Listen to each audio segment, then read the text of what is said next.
每杀一个人，凶手都会提前给警察打电话。接下来我要杀的人叫柳如絮，今年40岁，是这座城市里声名显赫的女企业家。你们会亲眼看到她是如何被折磨而亡的。说完，凶手便挂断了电话。原来他是10年前那桩灭门惨案的唯一幸存者。重生归来第一件事就是杀掉所有仇人。老鼠们，颤抖吧！狩猎游戏开始了。此时，刑警队里队长钟海洋正反复播放着这段通话录音。先生，报假警恶作剧可是涉嫌。3天后是他们公司的股东大会，审判就在那一刻。而你们会帮我完成这件事。先生，有什么矛盾你可以通过合法途径解决。好了，言尽于此，柳如絮只是第一个。接下来，狩猎游戏正式开始。听完录音后的钟海洋摘下耳麦，不能把这件事当成恶作剧。多年的职业经验让他有一个好习惯，就是不放过任何哪怕1/1000的可能性。所以，队长，我们立刻定位刚才那通号码的地点，同时调查一下柳如絮最近的情况和人际关系，和谁曾经结怨。顿了一下，钟海洋看向2个年轻人，徐坤、蔡晓明，你们俩立刻去柳如絮家附近蹲点。没我的命令，暂时别轻举妄动。一番调查之后，最终目标锁定在了一处烂尾楼。当众人气喘吁吁地爬上30楼天台时，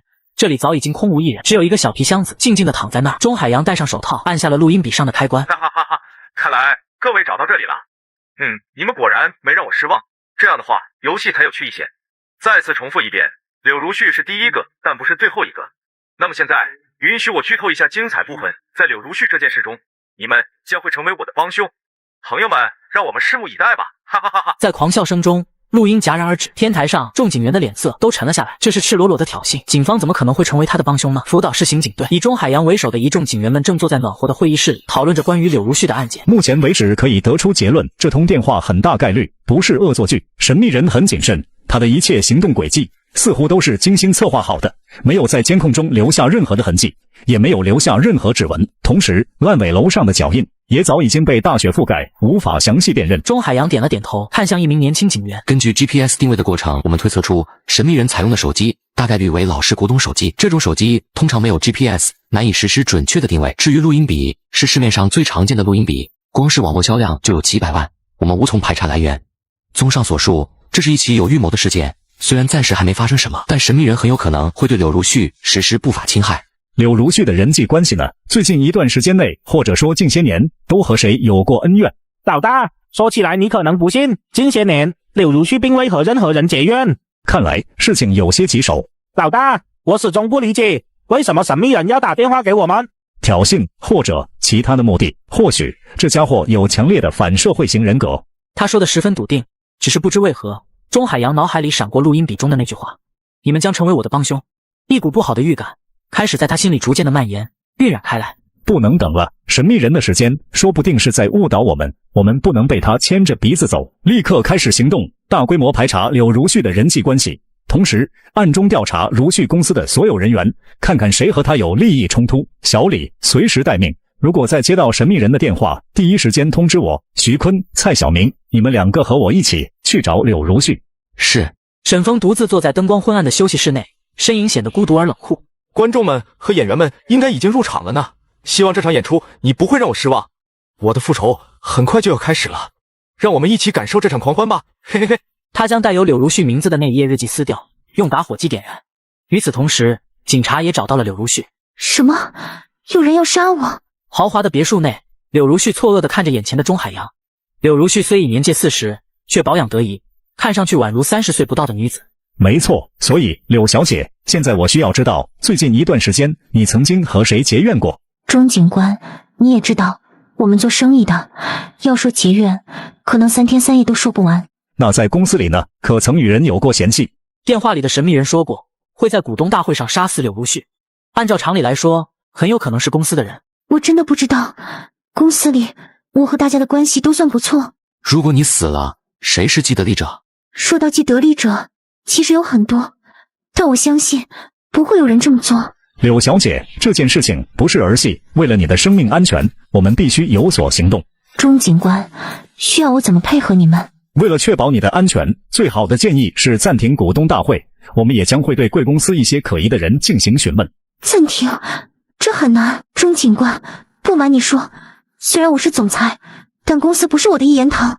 这样的话，只能采取另一种办法了。3天后的股东大会，希望柳小姐应允我的到场，毕竟这可能关乎到你的生命安全。可就在这一瞬间，他的脑海中突然想到了某件事情，他心底某个不为人知的角落悄悄颤动了一下。我明白了，钟警官，这件事麻烦你们了。时间很快来到了3天后，钟海洋已经早早的来到了会议室之外。为了确保会议的安全，每一位股东在进入会议室前都要经过严格的检查。这是干什么？搞得这么紧张兮兮的。抱歉，为了确保会议的顺利进行和大家的安全，这些检查是必要的。好吧，真是麻烦。尽管股东们不知道具体发生了什么事情，但柳如絮的严肃态度和警方的如此模式的行动让他们意识到，今天的会议可能不简单。会议室里，柳如絮和各个股东纷纷落座，钟海洋也跟了进来。众人心思各异，但脸色却都不太好看。交头接耳一阵后，众人渐渐安静下来。这不知道是哪个家伙在捣乱，给我们大家带来这么多麻烦。刘总，我们坚决支持你。就是，不管是谁敢在这个时候找麻烦，我们绝不答应。刘总别担心，你还有我们呢，我们和公司共进退。柳如絮愣住了，他看着这些平日里或严肃或精明的股东们，此刻坚定地站在自己这边，心中涌起一股暖流。谢谢大家，有你们在，我很感动。我相信，不管遇到什么困难，我们都能一起度过。然而话音刚落，会议室的大屏幕突然闪烁了几下，紧跟着传来一个扭曲的笑声。表面上他是人人敬爱的公安局局长，可背地里却是杀人如麻的连环杀人犯。我要杀的人是柳如絮，就算你们警察来了，又能怎么样呢？只能眼睁睁看着他是怎么死在你们警察面前的。你别太嚣张了，我们的人已经遍布四周，马上就会找到你，把你缉拿归案。此时屏幕里的沈峰丧心病狂地笑了起来。哦，是吗？这么自信的话，那狩猎游戏可要开始喽！然而会议室里的股东们顿时一片哗然，惊恐和疑惑写在每个人的脸上。这是谁？什么情况？眼神敏锐的队长钟海洋一眼就看到了沈峰手里拿着类似遥控器的东西。快，立刻联系老家，想办法锁定他的位置，他手里可能有遥控炸弹。所谓的老家是大多数刑警们的黑话，指的就是总部的意思。明白。紧张的气氛好像一下子蔓延到了整层楼。大家别那么紧张嘛，哈哈哈。今天我和大家见面，主要是想玩一个游戏，一个非常有意思的游戏。柳如絮，沈峰的声音微微有些嘶哑。你是一个背叛者，背叛者理应受到背叛，所以今天的游戏主角是你。说着，沈峰拿起一个东西，在屏幕面前晃了晃。当看到炸弹的时候，所有人同时被吓得倒吸一口凉气。杂物室，他在杂物室，是杂物室，那个人。炸弹在我们隔壁，众人的心中仿佛一下子被点燃了恐惧的火焰，所有人的身上同时遍布密密麻麻的冷汗。与此同时，钟海洋立刻指挥手势，联系防暴部队包围杂物室。他知道自己面对的很可能不仅仅是一个普通的犯罪分子，而是一个可能随时引爆炸弹的疯子。这个神秘人莫非真是一个疯子？就算杀了柳如絮，他在杂物室内怎么离开呢？你的位置已经暴露了，趁着还没有造成不可挽回的结果，结束这场闹剧吧。不，游戏才刚刚开始，哪有结束的道理呢？好了。接下来我要宣布游戏规则了，很简单，想要阻止我引爆炸弹，只有一个途径，3分钟之内，请柳小姐用随便什么东西划划自己的脸，否则我就会引爆炸弹。当沈峰提出那个极端的游戏规则后，会议室里陷入了死一般的寂静。这家伙到底是什么人？他有毛病吗？刘总怎么可能答应这样的要求？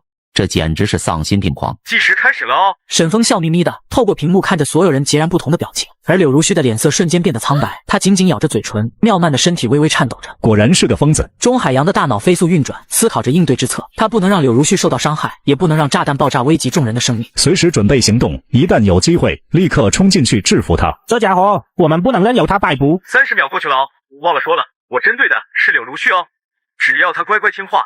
就万事大吉哦！话音落在众人耳朵里，刺得人耳膜生疼。现在似乎决定权在柳如絮手上，时间仿佛变得无比漫长，每一秒钟都像是在煎熬。刘总，我们大家一直都很信任你，但是你不能让我们大家跟着你冒险。你什么意思啊？刘总，也许你应该按照那个人的要求做。会议室里的气氛变得更加紧张，其他人也开始窃窃私语，没有愿意被拖累，哪怕前一秒他们还在向柳如絮效忠。1分钟过去了哦，沈峰笑得愈发兴奋。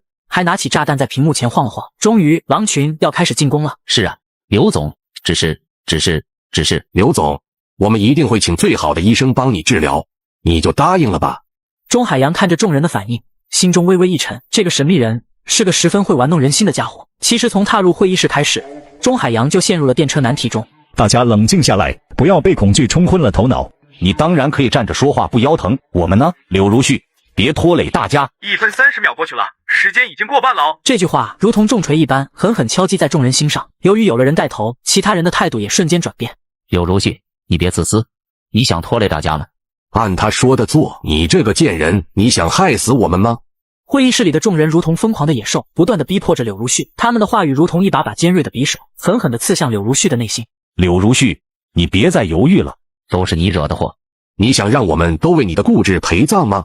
柳如絮目光恍惚，她的心在这一声声的逼迫中逐渐崩溃，曾经的风光与尊严在这一刻荡然无存，绝望如潮水般将她淹没。倒计时40秒，时间差不多了。快点，你这个贱人，你想要我们给你陪葬吗？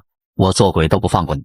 在众人的逼迫下，柳如絮疯狂嚎叫起来，就如沈风设想的一样，生死逼迫让他已经行走在了崩溃边缘。刘总，不要！蔡晓明冲过去，可他刚伸出手，就被公司其他股东拦下了。你干什么？凭什么要断了我们所有人的生路？让开呀！5、4、3、2。说着，柳如絮在绝望之中高高举起手中的瓷片，还是发生了。看来没得玩了呢。我是个遵守规则的人，现在所有人都可以离开，包括你们这些警察。一听这话，前一秒还在绝望中痛哭的股东们，下一秒却同时忘记了哭泣，争先恐后的跑了出去。只是短短几秒钟，偌大的会议室里就只剩下钟海洋几人和满地的狼藉。我不会走，我会抓住你。看来你很有信心呢。你已经没有退路了，杂物室只有一个门。钟海洋的声音冷静的出奇，他们的人已经包围了杂物室。哈哈哈，那就再来较量一场，就看你们能不能抓到我。话音落下，会议室的大屏幕突然一下熄灭了。钟海洋心中一紧，他立刻意识到神秘人可能要有下一步动作。小飞守在这里，其他人跟着我。说着便带队冲向了杂物室。此时，杂物室门口紧张的气氛如同厚重的乌云笼罩着每一个人。行动！随着指挥官一声令下，专业部队以雷霆之势破门而入，众人如潮水般涌入杂物室。然而，当他们冲进去的那一刻，所有人都愣住。什么？这不可能！所有人全都停下脚步，直愣愣地看着杂物室，每个人的眼神里都充满了惊骇。这是怎么做到的？明明几分钟前那个神秘人还在杂物室和我们通话呢，而杂物室没有窗子，也没有其他出口，只有这一个门。半个小时后，大楼外围观的人群看着钟海洋他们脸色阴沉地走出来，议论声顿时四起。看他们这模样，没成功。到底发生了啥呀？罪犯抓到了吗？人群中的沈风冷冷地看着这一切，他微微眯起眼神中满是戏谑，仿佛在欣赏自己的杰作。现在是1比0。话音刚落，沈风便背对着人群离开。与此同时，上面怒了，直接成立了专案组，案件代号面具。此时的专案组的办公室里，钟海洋和队员们围坐在一起，神色严肃。从目前已知的所有信息来看，面具男具有强烈的反社会型人格，拥有一定的黑客技术，对于大厦内部构造相当熟悉，同时行事缜密，善于拿捏人性。在场的众人脸色都不太好看，尤其身为队长的钟海洋更是觉得自己遭遇了奇耻大辱。咱们也不能就这样被他牵着鼻子走，肯定有还没发现的线索。大家说的对，我们不能被他的表象所迷惑，他再狡猾也一定会留下蛛丝马迹。而且根据面具男的话，我们可以推断出柳如絮绝对不是最后一个受害者。队员们纷纷点头，开始各抒己见，大家激烈的讨论着。尽管目前还没有找到关键线索，就在众人分析案情之时，接线员匆匆忙忙地跑进来了，又接到神秘人的电话了。这句话如同惊雷一般，让办公室里的所有人瞬间紧张起来。钟海洋眼神一凛，立刻站起身来，朝着门外走去。你好啊，朋友。你有何目的？复仇，我是从地狱归来的复仇者。钟海洋眉头紧锁，同时向身边下属示意立刻进行定位。你要向谁复仇？他们做过何事？这就得看你们能否查出来了。游戏嘛，总归要有些挑战性，不是吧？你打来电话究竟有何目的？自然是宣布第2场游戏。沈风面带微笑，语速不紧不慢，犹如吟游诗人低吟浅唱。我的第2个猎物君。什么？你是说那个吴军？别怀疑，就是那个大家都知道的大教育家君。怎么样，警官先生，是不是热血沸腾起来了？哈哈哈哈！疯子！沈风毫不在意，接着说道：“我会在1周之后取走吴军性命，我来攻，你们来守。从这一刻，游戏开始。”说完，沈风带着神经质的笑意挂断了电话，随后将 SIM 卡取出丢弃。吴军，你是第2个，全都要死，全都要死！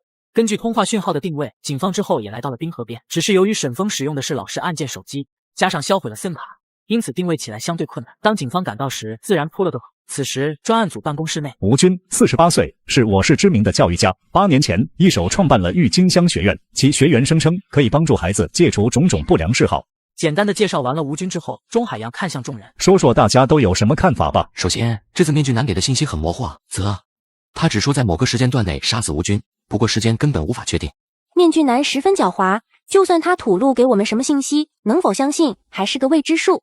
我觉得我们一方面想办法保护吴军，同时也不能放弃柳如絮案的调查。可是作案动机呢？面具男为什么要杀吴军？钟海洋的瞳孔突然微微一动。老大，你想到什么了？大家还记得面具男称呼柳如絮为背叛者吗？所以面具男的行为是复仇，是仇杀。柳如絮如此，或许吴军也是如此。钟海洋的语速越来越快，众人的眼前瞬间亮了起来。也就是说，如果假设成立，吴军和柳如絮或许存在某种联系。没错，如果一切推断成立，那么吴军和柳如絮很可能在某件事中和柳如絮一起成为了面具男的仇人。所以接下来，只要我们搞清楚这件事究竟是什么，或许就可以反向推理出面具男的身份。钟海洋越说越激动，似乎真相就在眼前了。老大，这一次我们怎么不知？今天的耻辱必须加倍奉还。蔡小明脾气火爆，风风火火，今天的事对于他来说简直是奇耻大辱。一群警察被一个犯罪分子耍得团团转，最后眼睁睁看着柳如絮死在面前。蔡小明可忍不了，冷静点，你是警察，别让情绪左右你的判断。蔡小明闻言动作一僵，悻然地点了点头。接下来兵分几路，李海继续分析柳如絮案，暗中严查走访，调查可疑员工以及他们的人际关系。小赵和小虎暗中调查吴军是否有过不为人知的违法犯罪记录和人际关系。徐坤、蔡小明继续蹲点，一有情况立刻汇报，我会尽快联系吴军，说明情况，其他人随时待命。是。你就是吴军吧？我们找你有事。一番了解之后，吴军顿时慌了。钟警官，我真的不知道我得罪了谁。这么多年我一直兢兢业业的办学校，我能得罪谁啊？吴先生，这件事关乎到你的生命安全，马虎不得。之前柳如絮小姐已经被这个罪犯害死了，你知道吗？钟海洋本想炸一炸吴军，可吴军的眼神里除了表现出一丝惊讶之外，竟完全没有可疑的情绪。柳如絮就是那个女总裁吧？吴先生，你不认识她？柳如絮，我真的不认识，甚至就连见面都没见过。我知道你们是想调查，但我真不认识她。看着并不像是在撒谎的吴军，钟海洋内心有些沮丧。或许是吴军也意识到自己的语气有些重了，缓和了一下语气。话说回来，钟警官对我的死亡威胁，警方打算如何处理？这几天，警方会在吴先生你所经过的各个路段布置大量的便衣警察，确保你的安全，同时抓住罪犯。这一次，钟海洋打算来个请君入瓮。钟警官，你们这是？那我的生命安全？你放心，整条街道上都是我们安排的便衣，远处还有狙击手，会全方位保证你的安全。好的，我相信您。钟海洋伸出手，和吴军握了握手。这一次我不会再输了。突然，一阵手机铃声响起，钟海洋拿出手机接通了电话。喂，什么？好，我现在立刻过去。老大，咱们要去哪里？老家根据之前的信号定位到了一个位置，很可能是面具男所在的位置。众人一愣，随后全都眼前一亮。真的？那太好了，这次一定要抓住那个家伙。很快，钟海洋一行人便抵达了目的地。只见钟海洋取出配枪，检查一番，深吸一口气，全体都有，做好准备，破门而入。是。然而等钟海洋等人冲进房间后，全都愣住了。什么？这？只见杂物室内空无一人，并且呈现在众人眼前的是和那天的杂物室几乎一模一样的景象。炸弹是假的，而面具男也根本不在杂物室，他在这里，一直都在这里，远程操控着局势，误导所有人。众人全都倒吸了一口气，一时之间都不知道该说些什么。他妈的，真他妈狡猾！我们的出现，真的，一切都被他算计好了。钟海洋心中一惊，他看着全无斗志的众人，甚至开始下意识的怀疑，这个地方是不是面具男故意暴露的。大家振作一点，虽然我们被耍了，但发现这里也是我们的收获。这世界上不可能有纸包得住火，只要有线索，我们就一定能顺藤摸瓜，抓到那个疯子。钟海洋的话让众人稍稍回过神来。老大说的没错，大家别气馁，发现这个地方对我们来说是好事。没有不透风的墙，立刻开始调查这屋子的主人以及是否出租过，有过哪些租客，同时仔细调查这间屋子，看看能否提取到指纹和 DNA， 严查周边的所有监控，锁定任何可疑的人。其他警员们也纷纷回过神来，有的联系老家，有的开始在房间里四处搜索，希望能发现一些有用的线。然而什么也没搜出来。2个小时后，专案组的办公室气氛压抑得让人喘不过气来。老大，我们查到那间房子的房主已经出国好几年了，房子一直荒废着，并且也没有提取到我们想要的指纹和 DNA。 从现场的情况来看，就和老大分析的一样，我们中计了，他早就料到我们会找到那里，故意在这等着我们呢。众人听后脸色更加阴沉。上面不是派了专家来协助破案吗？什么时候到？最晚明天下午。现场那边怎么样了？我们安排了大量警力，在关键位置安排了2个狙击手，同时也给了吴军一套防弹服。我就不信，在我们的重重包围、天罗地网下，还能让他跑了。就在这时，警员王倩从外面匆匆走进来，神色焦急。中队又有麻烦了，吴军的一些行为在网络上被曝光了，现在舆论对他很不利。钟海洋接过手机，看着屏幕上的信息，脸色变得凝重起来。起因是吴军学校被爆出一系列丑闻，已经冲上了热搜榜第一。这吴军看不出来啊，真是知人知面不知心，这个人渣。此时钟海洋神色凝重了起来，一股不好的预感笼罩心头，这一切来得太巧合了。安排人密切关注网络动态，尽量控制舆论走向。另外，通知所有潜伏的同事，仔细关注周边动向，不能让学生家长参与进来，打乱我们的计划。从这一刻开始，每个人给我打起12分的精神。钟海洋是一个敏锐的人，从看到帖子的那一刻开始，他就明白这件事背后绝不简单。第二天一早，酒店的天台，沈峰掏出微型望远镜，正仔细观察街道对面郁金香学院周边的动向。这么多便衣警察，看来那大家都到场了呢。不过，就算警察来了又能怎样？我宣布第2场狩猎游戏正式开始了。随后，沈峰收好望远镜，转身下楼。是个穷凶极恶的杀人犯，可路过的警察非但不抓他，反而还派人保护他。一组控制好现场，必要之时亮明身份；2组、3组封锁街道；4组保护好吴军。就在1天前，警方接到了一通杀人预告，扬言要当着警察的面杀掉郁金香书院的院长吴军。就在警察出警之时，吴军又被爆出虐待、殴打未成年致死。思来想去，最终警察还是决定先保护吴军。本以为局面很快就会得到控制，谁知道郁金香书院的家长们暴动，直接把警察围了起来。吴军，你这个王八蛋，你害我女儿命来！你个王八蛋！你算什么教育家？你还我儿子命！我的孩子在你学校被虐待，今天你不给我们一个说法，这事不算完。此时潜伏在4周的便衣警察全都慌了，他们今天的任务是保护吴军不被凶杀杀害，可突如其来的家长人潮直接覆盖了他们。各单位注意，现场出现大批家长，情况有变，绝不能让任何家长接近吴军。一些家长开始推搡便衣，嘴里不停地骂着：“滚开！你们是不是和他一伙的？为什么要拦着我们？来人啊，欺负老百姓了！”此时的刑警队队长钟海洋意识到情况彻底不妙，立刻吩咐了起来：“情况不对，立刻把吴军送去安全的地方。”人群后面的吴军在一名便衣警察的护送下，开始往安全地带撤退。眼看着家长人群越来越大，马上就要突破便衣警察的防线了。妈的，怎么办？突然，一辆车快速地停在了他的身边。吴先生，情况紧急，这里太危险了，你赶紧跟我们先去警局。吴军仿佛抓住了救命稻草一般，快速打开车门上车。其他的便衣也默契地再次组成一道人墙。车门刚刚关上，就有几块石头砸在了车上，发出砰砰的响声。吴先生，坐稳了。车子迅速启动，在一片混乱中朝着街道的方向疾驰而去。不久后，因为当事人吴军的离去，学院门口的动乱逐渐平息下来。吴军现在送到了没有？没有啊，中队，你叫人送吴军回来了吗？钟海洋心中咯噔一声，脸色瞬间变了。糟了！钟海洋立刻拨打吴军的电话，然而无人接听。钟海洋的脑海中闪过各种不好的念头。中计了！全体注意，立刻把刚才闹事的那些家长，尤其是领头的那一男一女，先带回局里做调查，绝不能放这2个人离开。同时，他又立刻联系交警部门，语气急促：“我是刑警队钟海洋，现在有紧急情况，你们可以立刻打给市刑警队核实我的身份，请立刻帮我调取郁金香学院附近街道的监控。”定位一辆刚刚从郁金香门学院门口离开的车，车型是007，车牌号码不清楚，尽快给我结果。他紧握着方向盘，手指因为用力而泛白，关节处凸起，仿佛要把方向盘捏碎，额头上冒出了细密的汗珠，顺着脸颊滑落。该死！老大，到底怎么回事？我们可能又被那个面具男耍了。他一边开车，一边在脑海中快速思考着各种可能的情况。此时的他只希望能尽快找到那辆车，阻止可能发生的危险。另一边，吴军坐在副驾驶上，显得有些惊魂未定。这不对劲呀，这条路走错了吧？怎么越走越偏？吴先生，我们这么去不安全，所以带你绕一条路。吴军将信将疑地点了点头。这些家长真是越来越无法无天了。等这件事解决了，我一定要……吴军突然意识到身旁有人，连忙一改口：“我一定要告他们。”开车的人只是笑了笑，没有回答。你说，那个扮演杀手的人会不会隐藏在刚才的那些家长里？此前由于情况紧急，吴军没来得及细想，但现在这么一复盘，只把吴军惊出了一身冷汗。如果那个人真的隐藏在家长里，那真是让人防不胜防啊！应该不会，至少我觉得不会吧。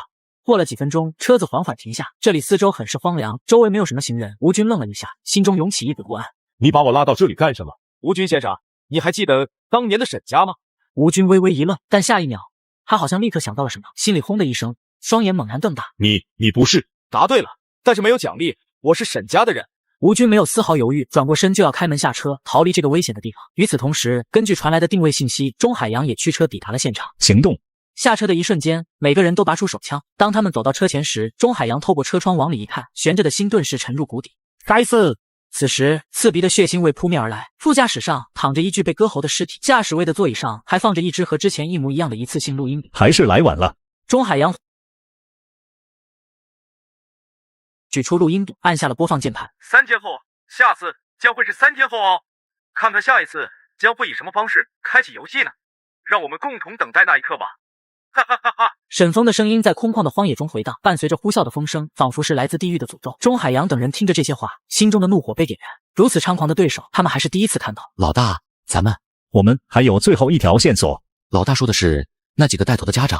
没错，如果他们真的是被面具男引来的，或许可以从他们那里得到一些有用的线索。他拿起对讲机，声音沙哑却带着不容置疑的命令口吻。指挥中心，这里是钟海洋，现在依据尸体确认是之前被保护的对象吴军。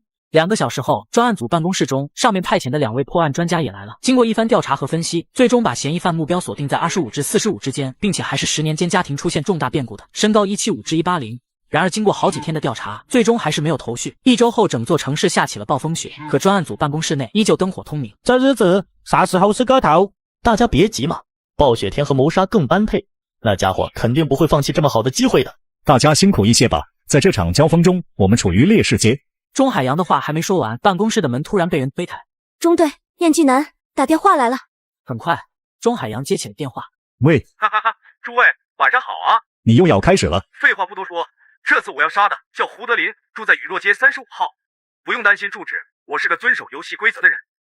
时间不多了，我将会在40分钟后动手，就看这场游戏你们能不能赢了，哈哈哈哈！混蛋，你！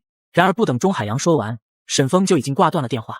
钟海洋握着话筒的指关节都已经有些泛白。根据刚才的电话，尽快锁定面具男的信号源，专案组所有外勤成员全部出动。白天他是救死扶伤的医生，可到了晚上，他却化身凶狠残暴的杀人犯，甚至就连每次杀人前都会提前给警察打去了电话。喂，阿 Sir， 接下来我要杀的第3个人是胡德林，你们准备好接招了吗？只因他是10年前那桩灭门惨案中的唯一幸存者，重生归来第一件事就是当着警察的面杀掉所有仇人。挂完电话后，沈峰打开了房门。第3场狩猎游戏开始了，随后便潜入了黑夜中。而另外一边的专案组办公室中，刑警队队长钟海洋深吸一口气，面具男的第3次猎杀开始了。根据刚才的电话，给我尽快锁定面具男的信号源，专案组所有外勤成员全部出动。此时作为始作俑者的沈峰正拨通着胡德林的电话。谁特么的给老子打电话？胡德林的表情有些癫狂。没错，他是个实实在在的瘾君子。你这个蠢货，活腻了是吧？不等胡德林开口，沈峰就继续道：你在我们这买药的事情暴露了，现在我收到风，警察已经去抓你了。啥？抓我来了？胡德林的身体顿时惊出一身冷汗。他知道自己可不仅仅只是购买药物，这些年来犯过的案子大小不计其数，更何况10年前他还帮人抛尸。别废话，想活命就赶紧穿上衣服，趁着警察没来之前赶紧跑路。沈峰知道胡德林的大脑因为长期注射药物已经有些迟钝了，因此他没有给胡德林思考的机会。要不然你被抓了这辈子都别想出来了。我明白。此时的胡德林并不知道，他已经渐渐地落入了沈峰的圈套。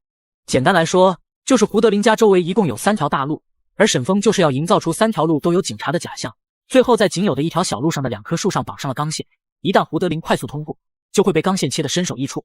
逃出来之后立刻到老地方见面，我们会安排你去其他城市。果然，电话那头的胡德林冷笑一声：你们会这么好心？我看杀我灭口才是真的吧，毕竟我可是帮你们运送过那些玩意儿。沈峰满意的笑了，他要的就是这个效果。你爱信不信，反正警察马上就来了，你不信就等死吧。好了，别特么废话了。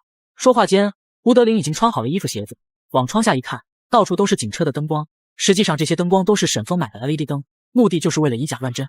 走，一定不能被抓住。可是眼前的3条路都被警方堵得死死的，就像3道无法逾越的天堑，该怎么办？他立刻想到了还有一条荒芜的小路。胡德林不再犹豫，像一头发狂的野兽般推门而出，随后骑上摩托车，顶着暴风雪疾驰而去。与此同时，几辆警车在暴雪弥漫的街道上前行。老大，胡德林的电话打不通，继续打，设法联系上他。徐坤一边拨出胡德林的电话，一边道：这家伙故意选在暴雪天，一定有其他的阴谋。他想利用天气干扰我们，至于其他的敌暗我明，我们现在根本不清楚。会不会他想声东击西，比如故意引我们去胡德林那儿，实际目标是别处？有这可能，但即便如此，我们也必须去，因为我们根本不知道他具体的安排，这是我们唯一的选择。就在这时，钟海洋电话响了。钟海洋随手一划，接着打开了免提。我是钟海洋，有什么新发现？中队，我们已经成功定位了面具男的信号源，在哪里？花城路，就在你们赶往胡德林家那条路的右边。信号源一动不动，我立刻把定位发给你。挂了电话之后，很快钟海洋就收到了王倩发来的定位，他立刻把手机扔给后座的一个警，把这个定位发给所有同事，让小虎那辆车前往花城路追踪信号源。中队，如果我知道你想说什么，信号这么快被追踪到，定有蹊跷，说不定是调虎离山。但信号源就在那，无论如何，我们不能坐视不理，哪怕是火海刀山，也得闯。我明白了。不多时，漫天暴雪中的警车队伍就分出了2辆车，朝着另一端，也就是花城路驶去。目标：面具男的信号源。疯子，我一定会亲手抓住你。另一边，沈峰在听到电话里一声发动机的轰鸣后，就知道自己的计划已经成功了一半。胡德林逃出去了。放心。由于风雪太大，他只能扯着嗓子吼，伴随着呼啸的风声和发动机的声音，听起来杂乱无比。你到底是谁？你什么意思啊？你不是商人。所谓的商人，是他们这个群体之间的一种黑话，指代的就是面粉老哥。从房间离开，骑上摩托车，此时的胡德林已经逐渐冷静了一点。一个商人怎么可能知道这么多？就算他知道了，又怎么可能亲自给自己打电话，安排他逃跑？你到底是谁？当年的那件事情，我肯定烂在肚子里，别再打我的主意。胡德林暗暗庆幸自己没有打算去那个老地方，否则就上当了。我是谁不重要，但你守口如瓶，对我很重要。哈哈哈，我知道了，你是……胡德林的话没说完，沈峰的对讲机里突然传来一声巨响，只见另外一边的胡德林正好走到了沈峰的陷阱处，直接伸手一触。看来你的话没有说完呢，不过没机会了，哈哈哈哈哈。与此同时，小虎也按照钟海洋的命令到达了定位地点，他立刻下车，在四周搜索起来。钟警官，晚上好啊。说吧，这次又是谁？何春鹏，春鹏物流公司老板。这一次我们玩点不一样的，这场游戏叫做谁是凶手，哈哈哈哈。你又在搞什么无聊的把戏？沈峰也不生气，笑盈盈地说道：就以何春鹏家作为这次的游乐场吧，哈哈哈。当然别想着犯规，你们知道我的手段。最后还有一句，钟警官，你的地狱才刚刚开始啊，哈哈哈。混蛋，我告诉你，我一定。钟海洋的话说到一半，电话被挂断了。他妈的，定位了吗？对方很厉害，似乎算准了时间，只要再多5秒钟就可以定位了。老大，咱们接下来咋办？真要按照他说的来？要我看，干脆我们把何春鹏接到警队里待1晚上，我就不信面具男有那么猖狂，敢来警局里杀人。没用的，你保护得了1晚上，保护得了1辈子吗？那怎么办？难道被他牵着鼻子走吧？他让我们干嘛，我们就干嘛。蔡小明渐渐红温了，胸口一下一下的剧烈起伏着。这警察当的真他妈的憋屈。此时的钟海洋正微微皱着眉头，他似乎感觉到了事情有些不同寻常。设法联系何春鹏，今夜务必保证他的安全。徐坤，通知所有外勤成员，密切关注何春鹏家4周动向，就算是一只苍蝇也不能放进去，并且所有进入何春鹏家的警员手机全部没收。其余人和我一起和春鹏家守夜，我们太需要一场胜利了。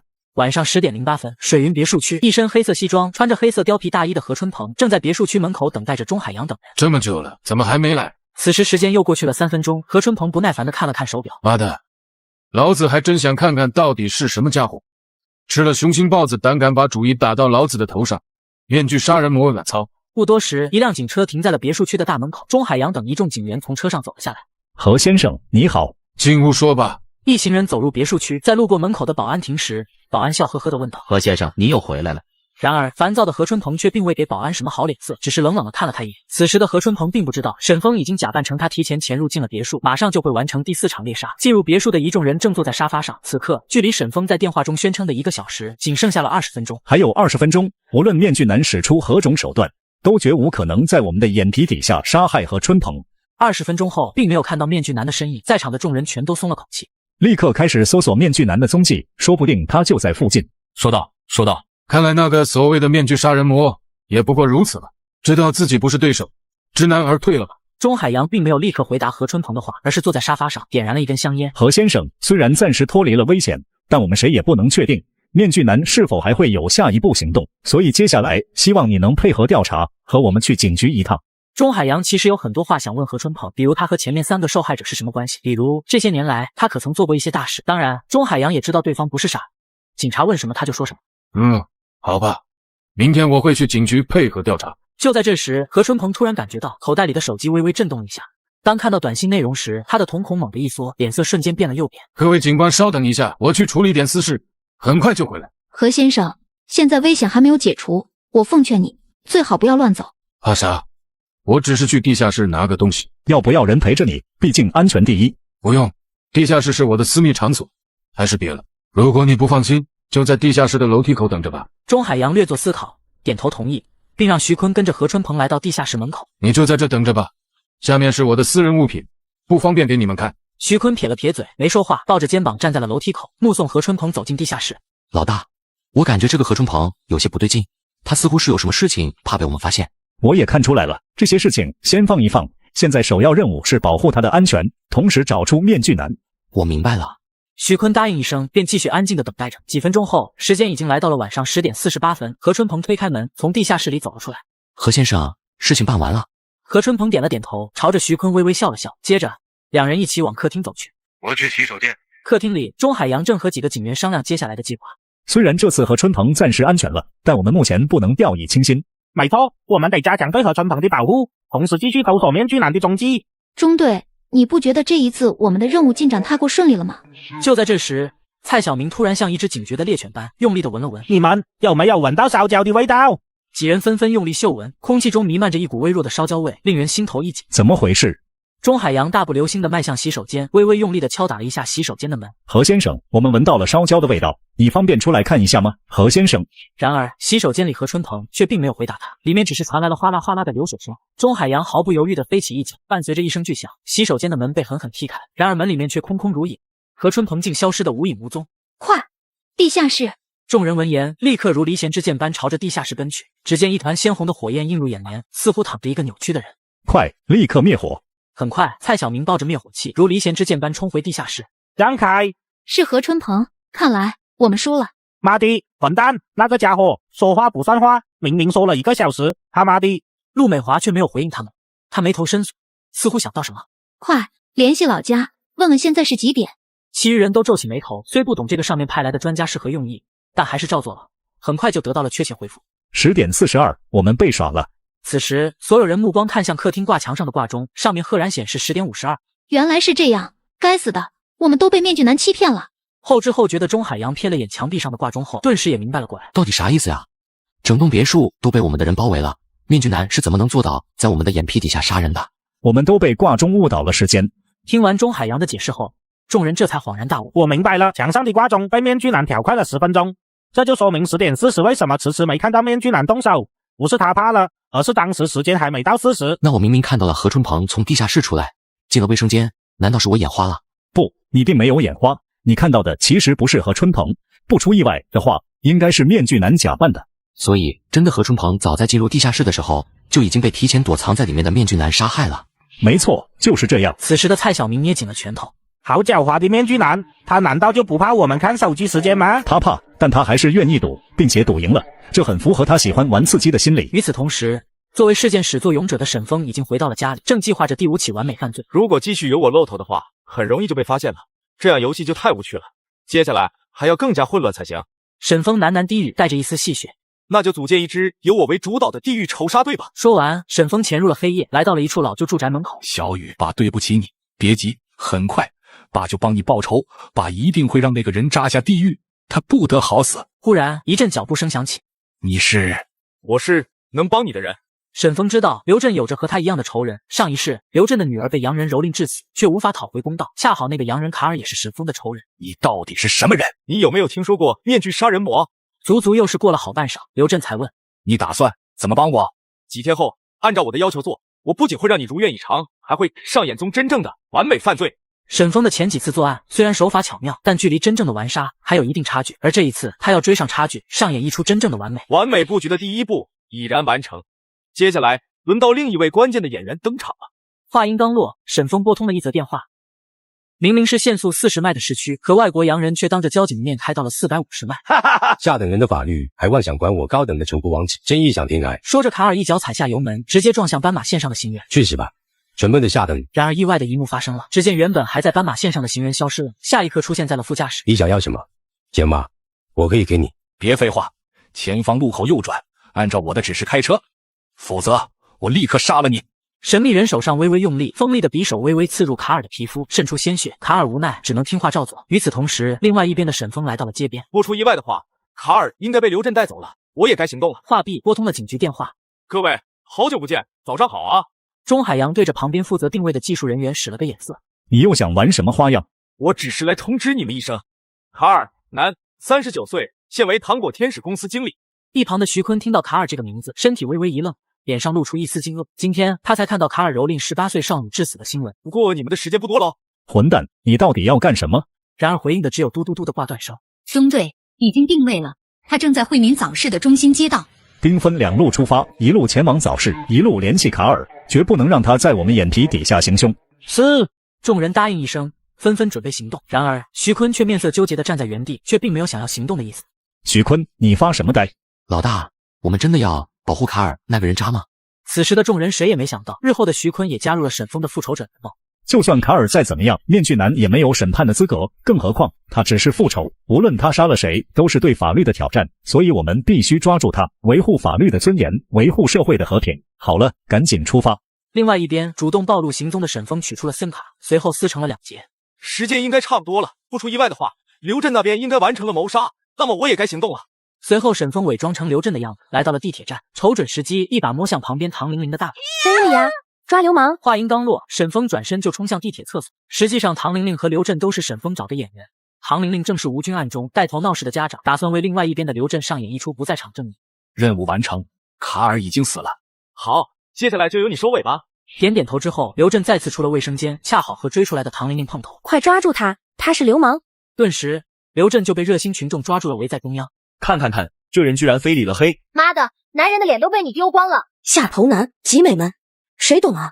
而刘震则是在地上死命的挣扎着。放开我！放开我！我要找我女儿！我要找我女儿！放开我！当看清刘震面孔时，围观群众傻眼了。这个人好像是最近新闻上那个被害女生的父亲。那个女生挺惨的，被一个外国佬给羞辱迫害了。这个父亲估计精神失常了。不多时，2个穿着警服的民警便走了过来，在了解了情况之后，便将唐玲玲和刘震2人带走。此时，另外一边的警察钟海洋等人并没有在早市发现沈峰踪迹，反而一路寻找卡尔去了一桩烂路。看来我们终究是来晚了一步，保护好现场，通知法医来验尸吧。躺在地上的卡尔死状尤为惨烈，显然生前遭受了不少折磨。外45度高温，可屋内的男人却被活活冻死，死前脸上还挂着诡异的微笑。就在警察调查线索之时，男人的母亲也死在了距离男人不远处的深坑内。该死的，这个面具男到底要干什么？中队查到了，面具男就在山脚下，我们已经通知人包围了。出发，务必把面具男缉拿归案。1周前，沈峰联合刘震、唐玲玲实施了第5起完美犯罪，成功杀掉了外国老卡尔。很快，沈峰又开始行动了，直接开始了第6起完美犯罪。卧槽，你谁呀？谁让你上来的？我老婆呢？然而沈峰只是微微一笑，从怀中取出一只手帕，迅速往曹建飞的口鼻上一按，随后失去了意识。我就是一直跟你聊天的那个老婆。早在很久前，沈峰就一直在网络上扮演美女，目的就是钓鱼执法，把曹建飞骗出来。如今机会终于到了，接下来的这场双重完美谋杀就从1起绑架案开始吧。等曹建飞再次醒来时，发现自己被捆在一个小房间中。救命！来人！救命！别挣扎了，我劝你还是老实一点。你是谁？曹建飞看着这张陌生的脸，逐渐瞪大眼睛。是你一直都在骗我，你为什么要这么做？你是谁？你想怎么样？沈峰缓步来到曹建飞耳边，轻声说了一句话，顿时曹建飞惊恐地瞪大眼睛。放了我，求求你，我错了，我知道错了。你不是知道错了，你是知道怕了。当年的那件事，你知道多少？曹建飞想要回头，却动弹不得。我说了，你能不能放了我？你没有资格讲条件。曹建飞的内心已然被恐惧所填满，他点了点头。半个小时后，沈峰走出房间，与此同时的专案组众人正在讨论关于面具男的事情。突然，一个漂亮女人走了进来。钟警官，求求你一定要救我儿子啊！怎么回事？你先跟我说说案件的经过。我的儿子被绑架了，钟警官，他又给我打来视频电话了。说话间，他额头上豆大的汗珠不停地滚落。在钟海洋的示意下，他迅速按下了接听键。你到底想怎么样？别伤害我儿子。司徒女士，我的朋友们是不是在旁边啊？这句话如同晴天霹雳，让众人的心猛地一沉。钟警官，何必不露面呢？你想怎么样？我要的200万准备好了吗？我已经给你准备好了，求你不要伤害我的儿子。很好，那么交易时间就定在2个小时后吧。你想怎么交易？人质呢？是否安全？我们凭什么相信你这个疯子？沈峰轻轻一笑，在视频前打了个响指。很快就传来曹建飞痛苦哀嚎的声音：妈，救我，救我啊！呜！别伤害我儿子。司徒静对曹建飞的感情早已超过了普通母子，甚至达到了扭曲的程度。好了，时间有限，我就不和诸位多废话了，立刻带着200万去北山，等到了我会再联系你。另外提醒一下我的朋友们，不要试图犯规，我只会和司徒女士一个人交易。混蛋，你到底……不等钟海洋说完，通话就被切断。沈峰下线，只留下众人面面相觑。片刻，钟海洋将手机递给技术人员：能否破解他的 IP 地址？不行，这个软件的模式类似于通话，只要对方下线就无法定位，而且对方也采用了虚拟定位。半个小时后，在钟海洋的申请下，几乎动用了可以动用的一切力量。好了，我们的计划暂时就是这样，大家还有什么要补充的吗？防弹衣，给司徒静穿上防弹衣，在最大限度内保证她的安全。还要安排善于伪装的警员潜伏在司徒静身边，如果情况有变，可以第一时间做出行动。众人你一言我一语，又过了半个小时，才将部署的所有细枝末节又再次完善了一遍。好了，时间不早了，立刻出发北山。此时，所有的专案组成员和警力部署已经抵达北山，并且成功隐藏。钟海洋、蔡晓明、张一阳三人则护在司徒静的身边。很好，看来各位很遵守时间。我已经来了，接下来呢，我该怎么做？只要你别伤害我儿子，我一定配合你。在北山脚下有一块石头做的路牌，现在你一个前往路牌，5分钟后我会再联系你。在蔡晓明和一众狙击手的暗中护送下，司徒静终于来到了那块石头的下面。很快，电话再次响起。哎呀，真是可惜呀！司徒女士，你慢了10秒钟，整整10秒！哈哈哈！我不是故意的，求求你。司徒女士，接下来你有1分钟的时间，前往大石头对面小路的尽头，将现金放在小路尽头的石块下。这是你最后的机会。现在倒计时开始，60、59。司徒静听闻，顾不上其他，抱紧箱子就朝着小路尽头狂奔而去。但他根本不知道，沈峰的倒计时不是针对这场交易，而是司徒静的死亡倒计时。司徒女士，等等！另外一边的钟海洋注意到情况不对，立刻拿出对讲机。小明，怎么回事？面具男让司徒静去大石头对面小路的尽头，现在正在倒计时。一旁的张一阳猛地瞪大眼睛，他意识到情况不妙。小明，快点阻止他！小路上覆盖着一层不薄不厚的积雪，司徒静的手机里不断传来沈峰的倒计时：20、19、18。此刻，司徒静满心都是儿子的安危，根本顾不上其他。阿飞，妈妈这就来救你。时间差不多了，8、7、6、5、4。突然，司徒静感觉脚下一空，整个人瞬间失去平衡，顿时惨叫声响彻四野。第7杀完成，那么第8杀就定在1周后的舞台剧上吧。我将会用白磷实现真正的完美犯罪。与此同时，另外一边的钟海洋等人赶到了陷阱边，然而司徒静早已没了呼吸。怎么会这样？中队，快看那边！只见陷阱的北侧有一个红色的箭头，指向西北方向。徐坤守在这里，通知法医和救援人员尽快赶到现场，其他人立刻跟我走。随后，他拔出腰间的手枪，带着其他人迅速朝着箭头的方向快步走去。只见雪地里坐落着一个破旧的木屋，破门。众人迅速冲进屋内。屋内弥漫着一股刺鼻的血腥味，同时大家悬着的心终于死了。是曹建飞，不过他死了。从一开始，面具男想要的就是曹建飞母子2人的命，是我们疏忽了。面具男把我们警察当猴子耍吗？可恶！先别慌，仔细检查现场，不要破坏现场。众人强忍着内心的悲痛和愤怒，开始在屋内仔细搜索起来。另一边，沈峰回到空无一人的家中，通过逼问曹建飞，得到了下一个要猎杀的名字：韦雪。江河市生人，舞蹈演员出身，今年33岁，现为知名话剧演员，单身，有洁癖，有严重的花粉过敏。那第7杀就从洁癖入手吧。代号夜日。沈峰躺在温暖的床上，拿出诺基亚手机，拨通了一个号码。哪位？董连成，青泗县人，今年39岁。10年前，曾经为了10万元参与过一起灭门案，在此案中将沈家保姆杀害抛尸。8年前，抢劫杀害了一名16岁的富家女。至今仍在亡命天涯，靠着偷盗为生。我说的对不对呢？哦，对了，听说你好像是那个话剧演员的粉丝，是吧？叫韦雪。电话那头顿时陷入死寂一般的沉默。你是谁？你怎么知道这些？你是谁？沈峰邪魅一笑，慢悠悠的开口：我想和你做笔交易。什么交易？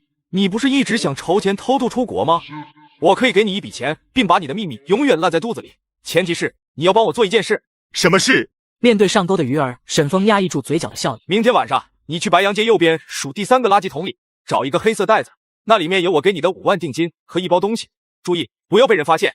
然后等着我的通知，事成之后，我会支付你另外的45万尾款，然后你给我永远消失在这个国家。挂断电话之后，沈峰从床下取出一个箱子，里面是他存了许久的旧钞。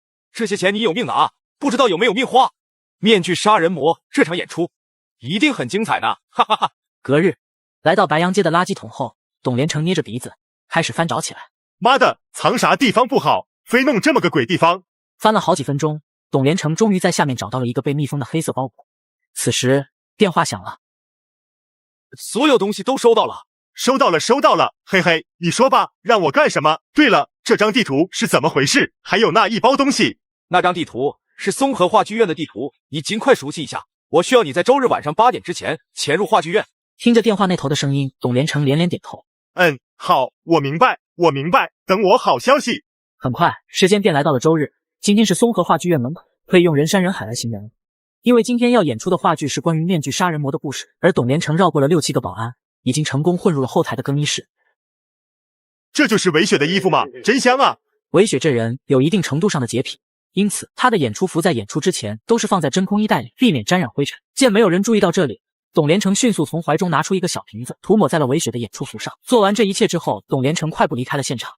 10分钟后，前台观众席里顿时爆发出一阵热烈的掌声和口哨声。韦雪，我爱你。韦雪，我要给你生猴子。死亡倒计时开始了。此时沈峰的目光瞥向不远处的警察张一阳，没想到他们也来了。不过这顿时让沈峰更加兴奋。感谢大家莅临今天的舞台剧现场，演出结束后，我会和各位粉丝进行合照。好了，话不多说，今天的演出正式开始。韦雪十分享受这种万众瞩目、高高在上的感觉。奇怪，是我眼花了吗？为什么我感觉韦雪身上的白色裙子颜色变深了？不是眼花，我也发现了，不过应该没什么大问题吧。屋内屋外都是便衣警察，面具男应该没机会动手。早在1天前，钟海洋得到消息，面具男可能会对韦雪下手，出于安全考虑，便派遣了诸多警察藏在暗处。然而谁也没想到，下一个意外还是发生了。人每天都要洗10次澡，并且每洗1次澡就要用掉5吨水，就连换洗的衣服都要用透明真空包装袋装起来。只因她有严重洁癖，这一次女人一如既往的洗了澡，换上了白色裙子，准备登台表演节目。可诡异的一幕发生了，只见台上的女人全身离奇自然了起来。就算有警察保护，又能怎样呢？我想杀的人一个也跑不了。天哪，失火了！快上去救韦雪！然而白灵拥有极强的附着性，众人只能眼睁睁看着韦雪被活活烧死。是白灵，可恶，又被面具男得手了。所以刚才我们看到韦雪衣服变色了，并不是眼花，而是白灵遇光会变身。赶紧通知附近的兄弟，把整个大剧院包围起来。面具男可能还在现场。可惜沈峰早就已经悄悄地溜走了，来到了一处偏僻的街道。爸妈，小妹，你们看着吧，当年所有的恶人全部都会付出代价，我会把他们一个个的送去深渊，永堕地狱。就在沈峰情绪剧烈波动之时，身后传来了一阵急促的脚步声。你他妈的坑老子！这次的事情你搞得这么大，你让老子怎么收场？你不知道你这是杀人吗？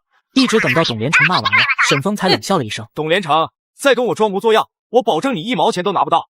我说的可是实话呀！我要知道你让我做这种事，给我1万个胆子，我也不敢去啊！现在好了，事情闹这么大，我算是待不下去了，你是不是？嘿嘿，别跟我装，你会不知道我让你干什么？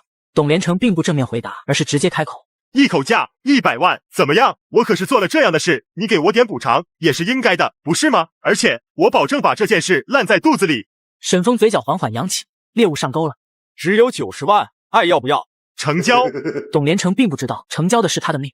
明天下午，老地方，我会安排人把钱放进垃圾桶，拿了钱给我永远消失。与此同时，专案组内针对韦雪的死亡，众人神色严峻。找到监控了。一行人立刻凑到电脑前，徐坤指了指屏幕。你们看，这个人行迹很可疑，而且他进入了更衣室。监控视频里是一个鬼鬼祟祟的身影。突然，一阵急促的电话铃声划破了寂静。钟警官，晚上好啊！哈哈哈。经过处理后的声音在电话里响起，所有人的心头都微微一紧。不知道各位现在是不是忙得焦头烂额呢？混蛋，今天晚上的事情是不是你做的？冷静点，钟警官，没有证据，可不要血口喷人哦。你……张一阳走上前来，拍了拍钟海洋的肩膀，从他手里接过手机。晚上好啊。哦，原来是张警官呀。我说你打电话来，可不单单是问好这么简单吧？又是预告。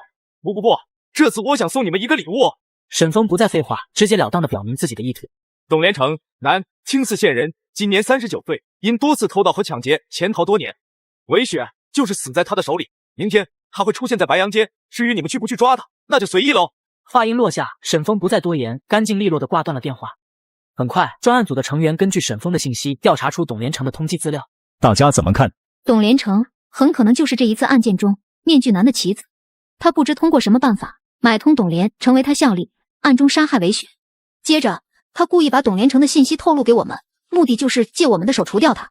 陆美华的分析得到了众人的一致肯定。没错，这种手法是他的风格。然后呢？分析出来了，我们又能怎么样？可即便知道是他的阴谋，不是阳谋，但咱们别无选择了。良久的沉默后，钟海洋缓缓抬起头，眼神坚定。不管怎样，董连成都是一个罪犯，还是潜逃的罪犯。不论这件事是否和面具男有关，打击犯罪都是我们的天职。我同意，我们不能因为这是面具男的算计就放跑一个罪犯，但大家要提高警惕，这很可能是面具男设下的圈套，在行动过程中务必注意安全，防止他有其他阴谋。同一时间，在城市的某处未知的房间，弥漫着一股压抑的氛围。面具男会是什么人？我们做事一向干净，不会有人活着回来复仇。他对我们的事情似乎了如指掌，肯定不是一个简单的复仇者。我们该怎么做？通知上面。这点小事都要通知上面，只会彰显我们的无能。你们不要脸，我还要。老虎站起身来，隐藏在黑色兜帽下的面具像是隐藏在黑暗中的猛兽。那就行动吧，找出面具男。说罢，3个神秘身影缓缓起身，从各自身后的门离开。桌子上摆满鸡鸭鱼肉，可饿了7天的男人缺一把天花的桌子，朝着地上的饭菜吐了口唾沫，转身朝着一旁的垃圾堆跑去。山珍海味算个屁，垃圾桶里的这个才是我后半辈子的幸福。就在男人奋力翻找东西时，身后传来了密集的脚步声，一群警察找上了门。不许动，警察！就在2个小时前，沈峰借着董连成之手完成了第8次完美犯罪，成功迫害了韦雪，随后便向警察举报了董连成。好了，韦雪和董连成都解决了，接下来是第10个了。沈峰并不担心董连成会把自己供出去，因为董连成还有更大的秘密掌握在手里，祸及家人。随后沈峰便悄悄离开了。之后1周的时间，沈峰都在为下一次完美犯罪做铺垫，然而却从家里电视里看到了自己的下一则杀人预告。警官你好，下一个我要杀的人叫庞德，第3中学副校长。下面我宣布狩猎游戏开始了。有趣，居然有人模仿我，我倒要看看谁这么大胆的。话音未落，沈峰戴上面具再次融入黑夜中。与此同时，另外一边的高楼之上，一个同样戴着面具的冒牌沈峰怒不可遏。庞德，你这个畜生，今晚是你还债的时候了。然而刚准备有所行动，火梗处骤然袭来一阵海。你是谁？你冒充我，却不知道我是谁吗？你是面具杀人魔？说说看，为什么冒充我？又为什么要对庞德出手？这是你唯一的机会哦。庞德，他是个畜生，我一定要杀了他。听完解释后，沈峰才知道，原来庞德侮辱了他的妹妹。我也很想庞德死，如果我帮你杀了庞德呢？你愿意帮我？我给你一个机会，参与或者不参与这件事。沈峰的声音渐渐平静下来，那是一种诡异的平静，暴风雪前的平静。无论你是否参与，庞德都会死，但你还有回头路。我不会退，我相信你。说着，他重重地朝着沈峰磕了3个头。我要杀庞德，我要他死，庞德背后的人也都要死。夜色下，2道身影从烂尾楼先后走出，阴沉的天空飘起了纷纷扬扬的小雪花。你身上有没有带钱和身份证？一剑有点跟不上沈峰跳跃的思维，不过还是如实点头。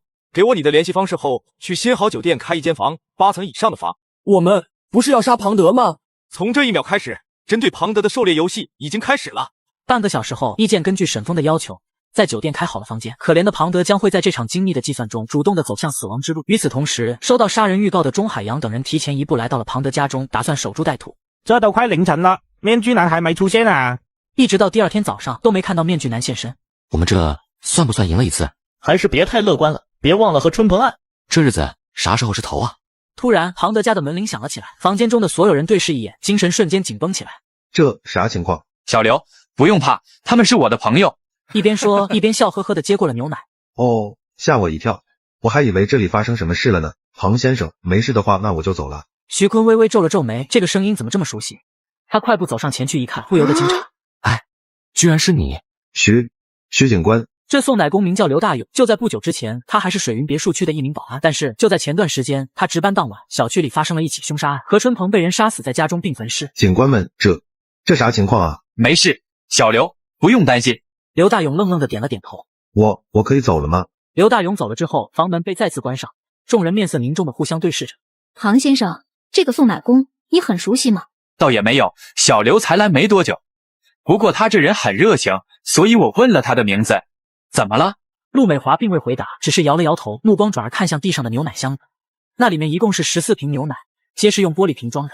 庞先生，为了你的安全着想，这个牛奶还是暂时不要喝了。你是说有可能被人下毒吗？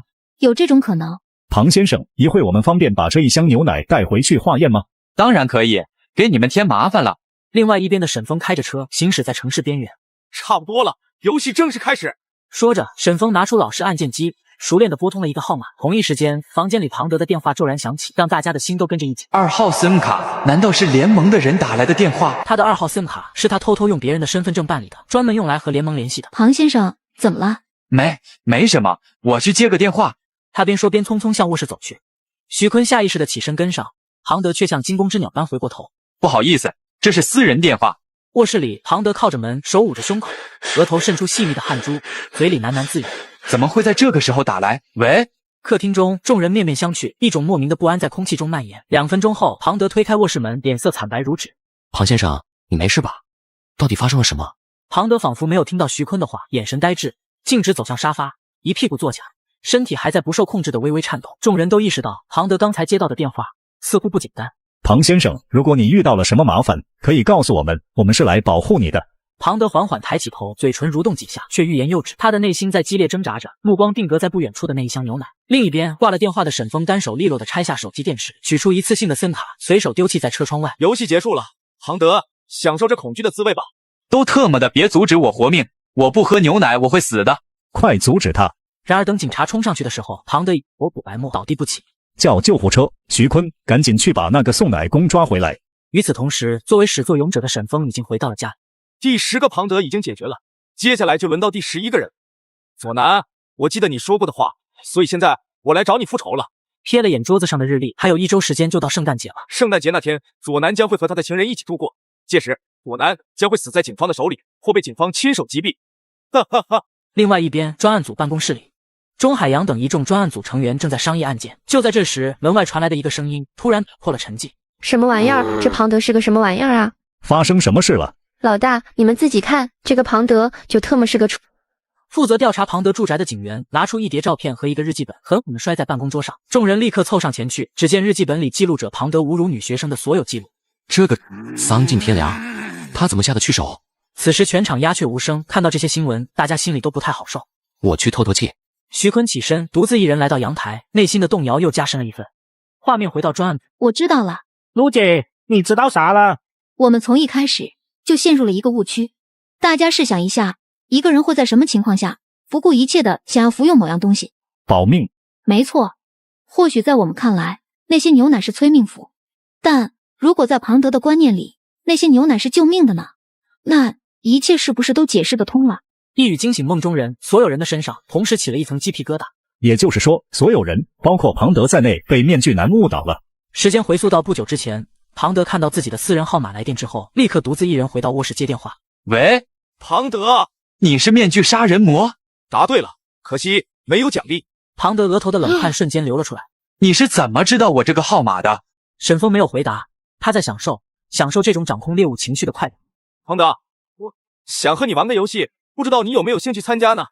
哈哈哈。你想怎么样？哈哈哈，你有没有觉得你昨天吃的那碗面有些不对劲呢？庞德仔细回想着，那碗面确实有些不对劲，可是具体又说不上来。其实庞德昨天吃的只是一碗普普通通的面，并没有任何异常。但此刻沈峰把这件事告诉庞德，让他有一种近乎于杯弓蛇影的意想。10分钟，最多半个小时，你就要毒发身亡了。现在我们玩个游戏，在刚才送来的14瓶牛奶中，其中有1瓶带有解药，而你只有3次选择的机会。如果你碰巧选中了有解药的瓶子，我们的一切全都一笔勾销。如果你失败了，那么很遗憾，你将会前往属于你的地狱。只有3次，别想着犯规哦，否则我仍旧有很多方式杀你。现在游戏开始。电话被立刻切断，庞德仿佛被抽干了全身的力气，颓然瘫坐在地上。不行，不行，我不能死，我一定不能死。说着，庞德直接冲出了房间。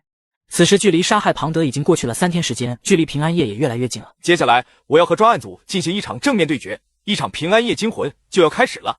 同一时间，黑暗的房间里，3个戴着面具的身影面对面而坐。看来是冲你来的呢。你打算怎么办？我会干掉他。话音未落，狼先生起身活动了一下身躯。查到他的身份了吗？一开始我以为是10年前沈家的人，但沈家已没有人生还，不可能是他们。那会是谁？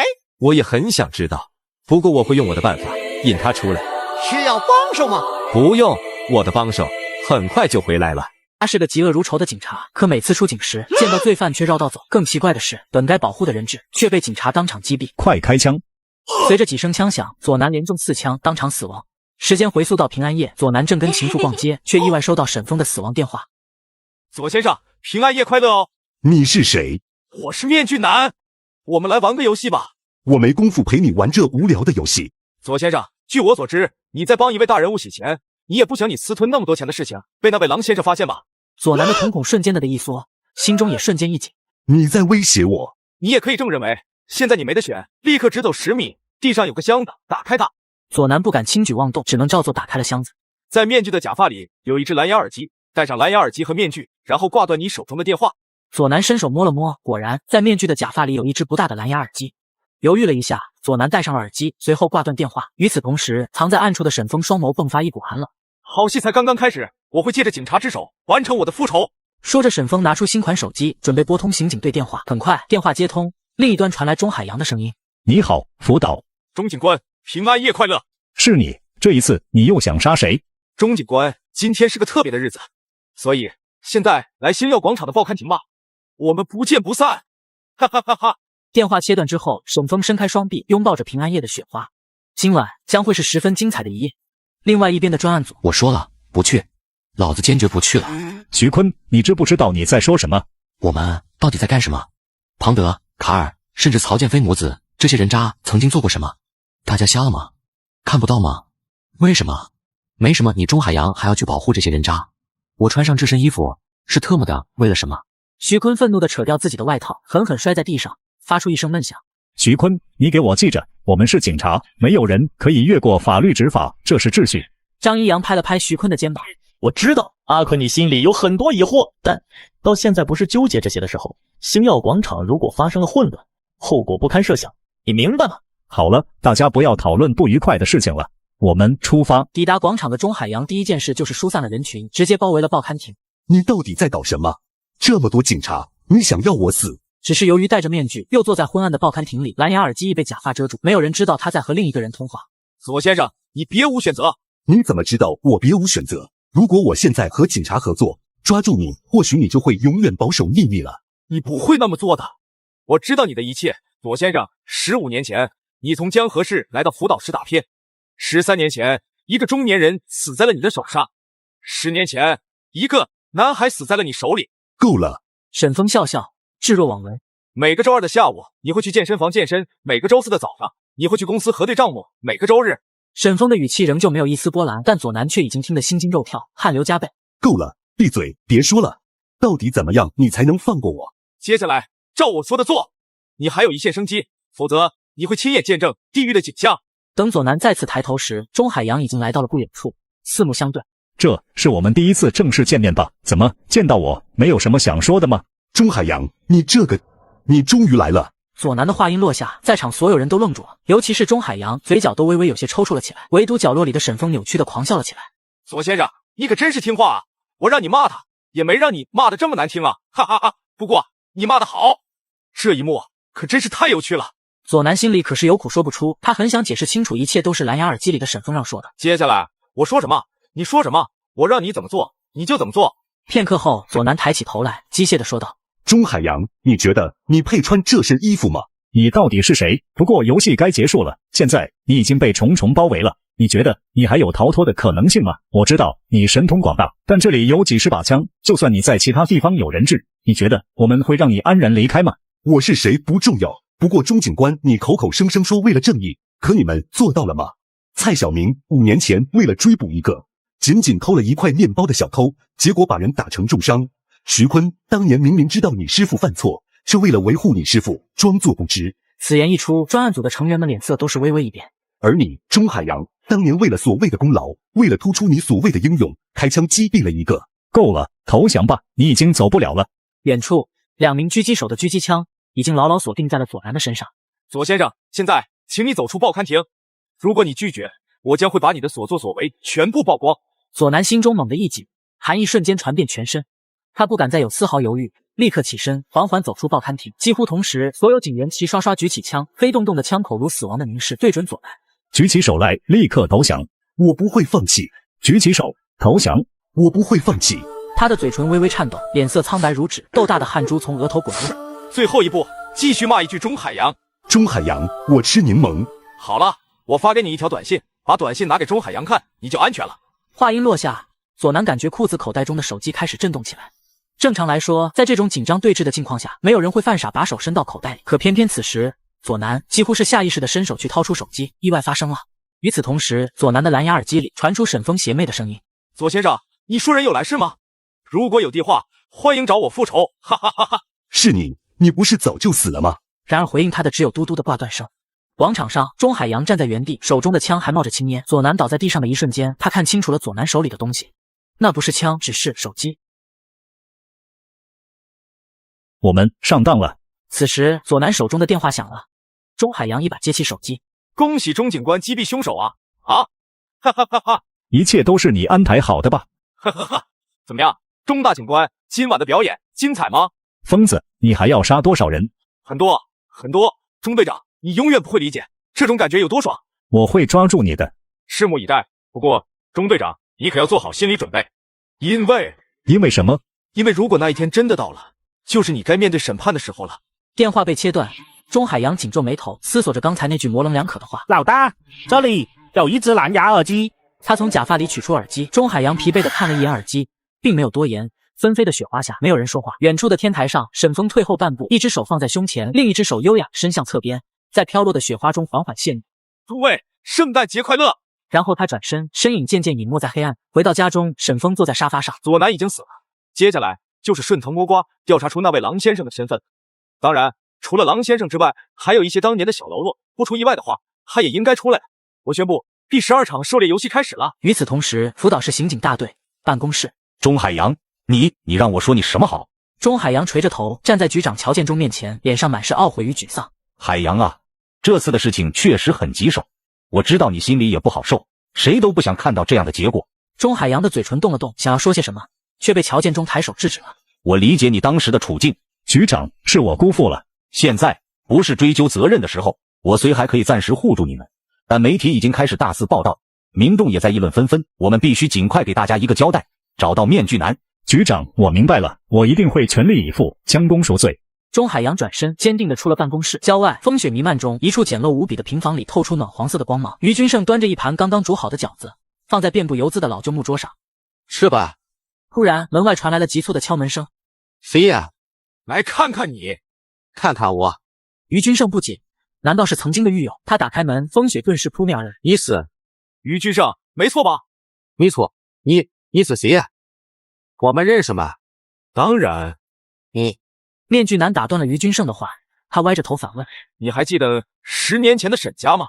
于君胜的身体猛地一震，全身上下的力气宛如被抽干了一般，双腿一软，差点瘫倒在地。然后沈风一击手刀，狠狠地劈在了他的颈部右侧。醒来的于君胜惊觉被粗绳紧紧捆在椅子上。为什么你要提起沈家？你到底是谁？我是谁？我是沈家的复仇者。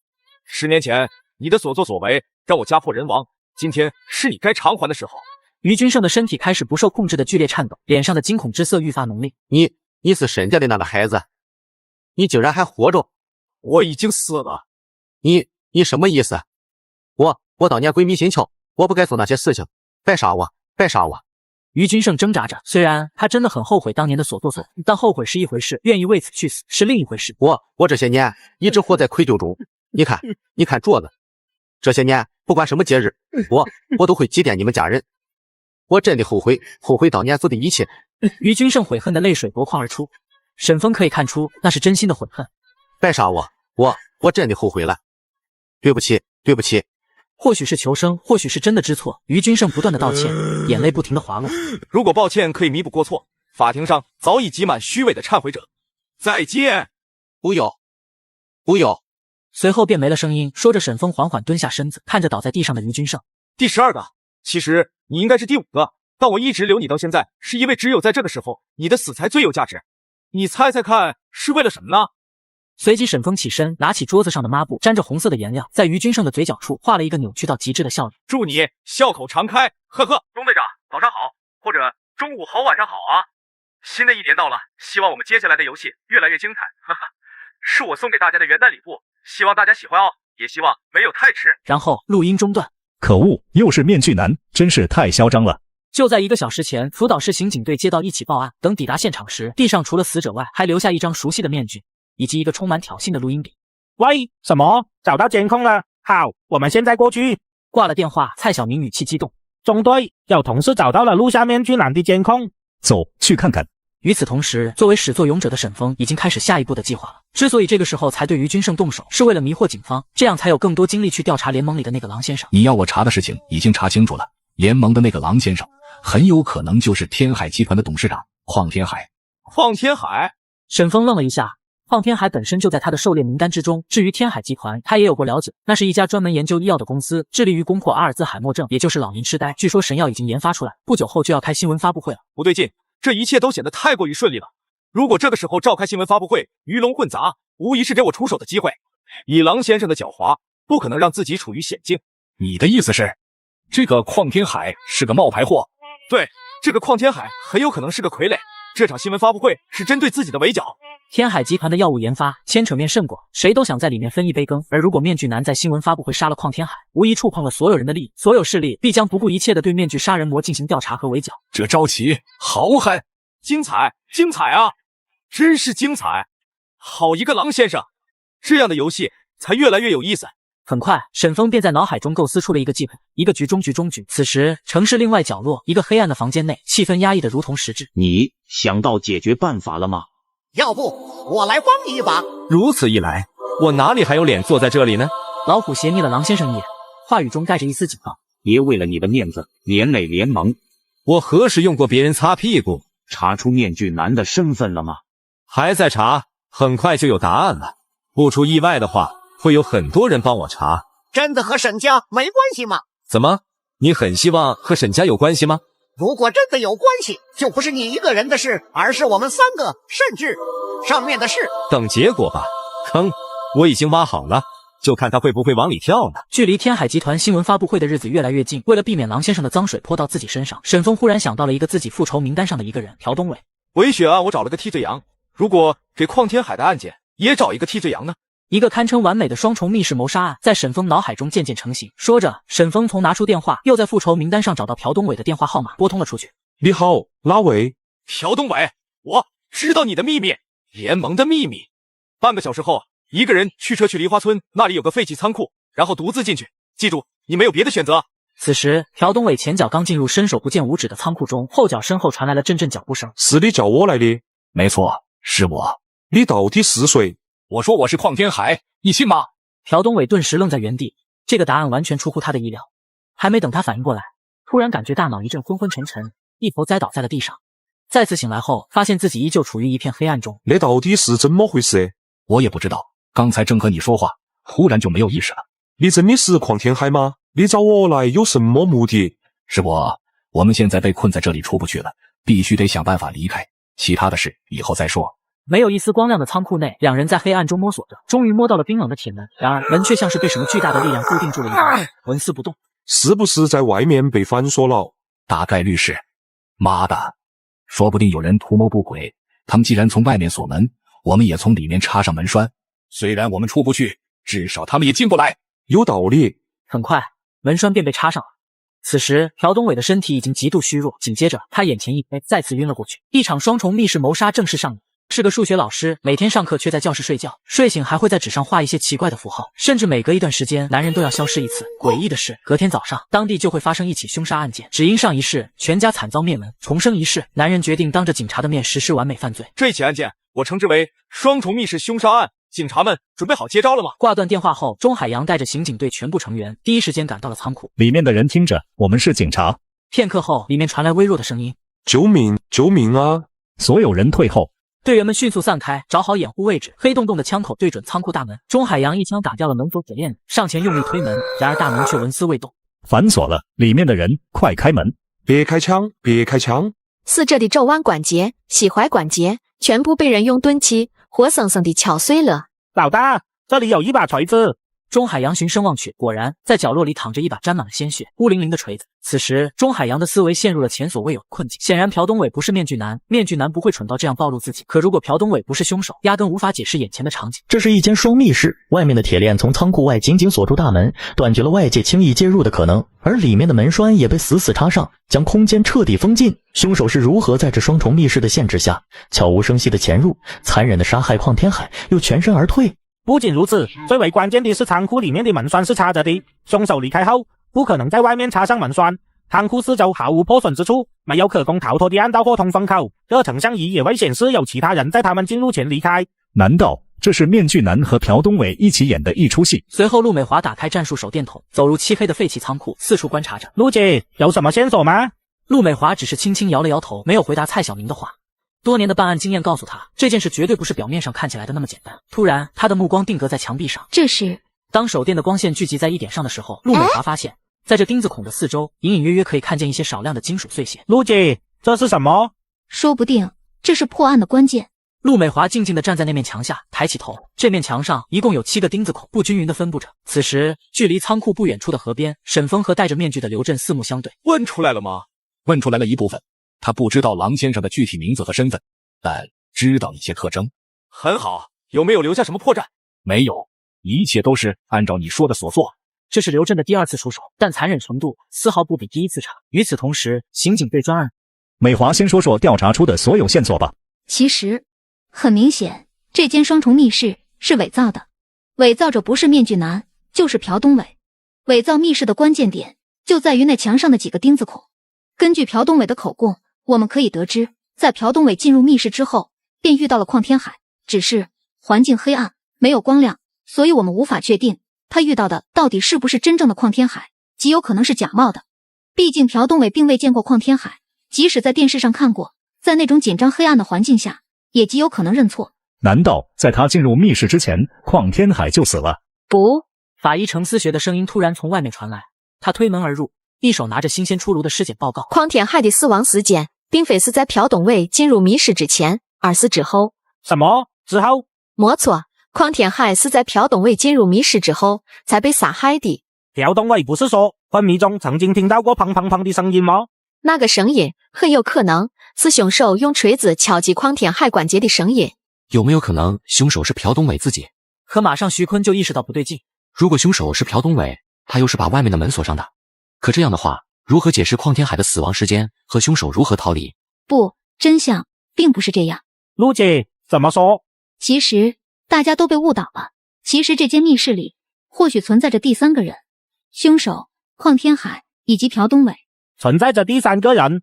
陆美华微微颔首，神色凝重地开始分析。没错，因为这间所谓的双密室从一开始就是凶手的误导。大家仔细想想，根据朴东伟的口供，他曾有过一次短暂的苏醒。当时他和那个自称邝天海的人一起在黑暗中摸索着，试图打开仓库的门，可那门却纹丝未动。他停顿了一下，目光在众人脸上扫视一圈，接着说，而我在门对面的墙壁上发现了几处钉子孔，这些钉子孔的分布范围恰好都在门的框架之内。这说明了什么？难道说门是假的？没错，由于仓库内根本没有一丝光亮，人会彻底失去所有的方向感。朴东伟以为他摸到的是真的门，但实际上却是凶手事先钉在墙壁上的假门。钉子孔就是证据，而就在他试图打开一扇根本不可能打开的假门的时候，又再次晕倒，而真正的门就在他的身后。陆美华的话语仿佛一道电流，瞬间流过所有人的脑海，让一切都变得清晰起来。如果是这样，那一切就都说得通了，根本就不存在所谓的双密室，所有的一切都是一场骗局。不错。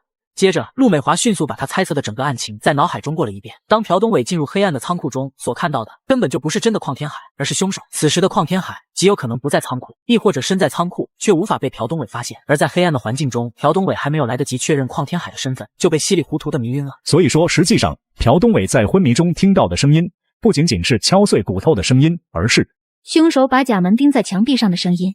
接下来的一切推测就变得顺理成章起来。整个案件的发展如同过场电影一般，在大家脑海中清晰起来。朴东伟进入仓库，遇见假的邝天海，然后被迷晕。在凶手定好假门，并且残忍地杀害了邝天海之后，威胁了朴东伟。在凶手的刻意引导之下，朴东伟相信门已经被从外面锁上，两人被困在密室中。接着，凶手引导朴东伟，两人从里面插上门栓，营造出双密室的假象。接着，朴东伟再一次被迷晕过去。随后，凶手拆下假门，并且离开现场，并从外面用铁链将门锁上。只是这里还存在一处漏洞，既然凶手已经离开了密室，门栓又是怎么从里面插上的？这种事情并不难，只要凶手事先将栓被拉出的那一小段距离，而在关门时，两扇门都是从倾斜变成垂直角度。由于门关闭时的倾斜角度，门栓就会顺着这个角度滑入门栓孔之中，造成一种门是从里面插上的假象。说着，张一阳拿起笔来，在一张 A4 纸上粗略地画了一张图。只是我想不明白一点，凶手原本可以直接杀掉邝天海或者朴东伟，他为什么要如此大费周章的制作一个假的双重密室？他的目的是什么？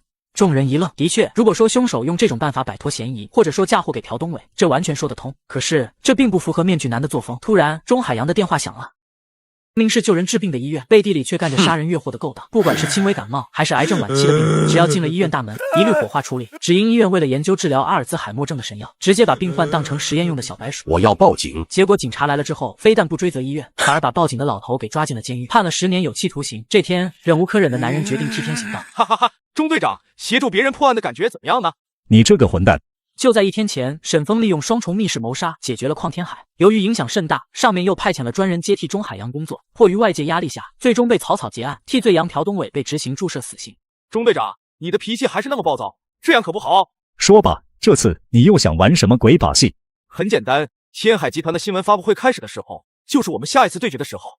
钟警官，希望这一次您别让我失望呀！哈哈哈。疯子，我一定会抓住你。你说了很多遍了，不过我还是奉劝钟警官一句，如果真的有那一天，那时就是你直面深渊的一刻。电话被切断，钟海洋握着电话站在那里良久良久，他深知此次新闻发布的重要性，这次必须全力以赴，不容有失。另一边，沈峰挂断电话之后，便悠闲地坐在自己家的沙发上。所有的布局都已经完成了，接下来我会在新闻发布会当天杀掉狼先生，拭目以待吧。通过刘震对邝天海友好亲切的询问，沈峰已经得知了一些重要线索，锁定了狼先生的真实身份。与此同时，另外一个黑暗如墨的房间里，看来他上钩了。呵呵，他以为他在第2层，但实际上这一层是我。好啊，这一招公子献头的确是个好办法，我很佩服你。呵呵。所谓公子献头，是指牺牲己方关键之人，以他的性命作为诱饵，诱使对手上当。只是我没想到这家伙也不蠢。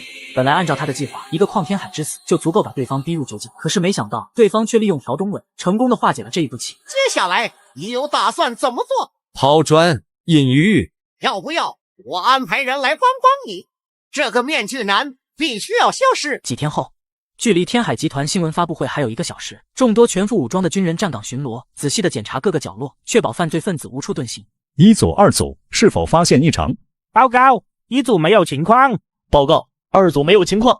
很好，不要放松警惕。面具男，这次我要让你插翅难逃。他是个医生，却从不帮人治病，就算是轻微的感冒，一律都会当成火化处理。更奇怪的是，他每次进出手术室都不带工具刀，而是手持铅笔，在病人肚子上画一些奇怪的符号。不一会被标记的病人都会面露恐惧般死亡。想不到吧？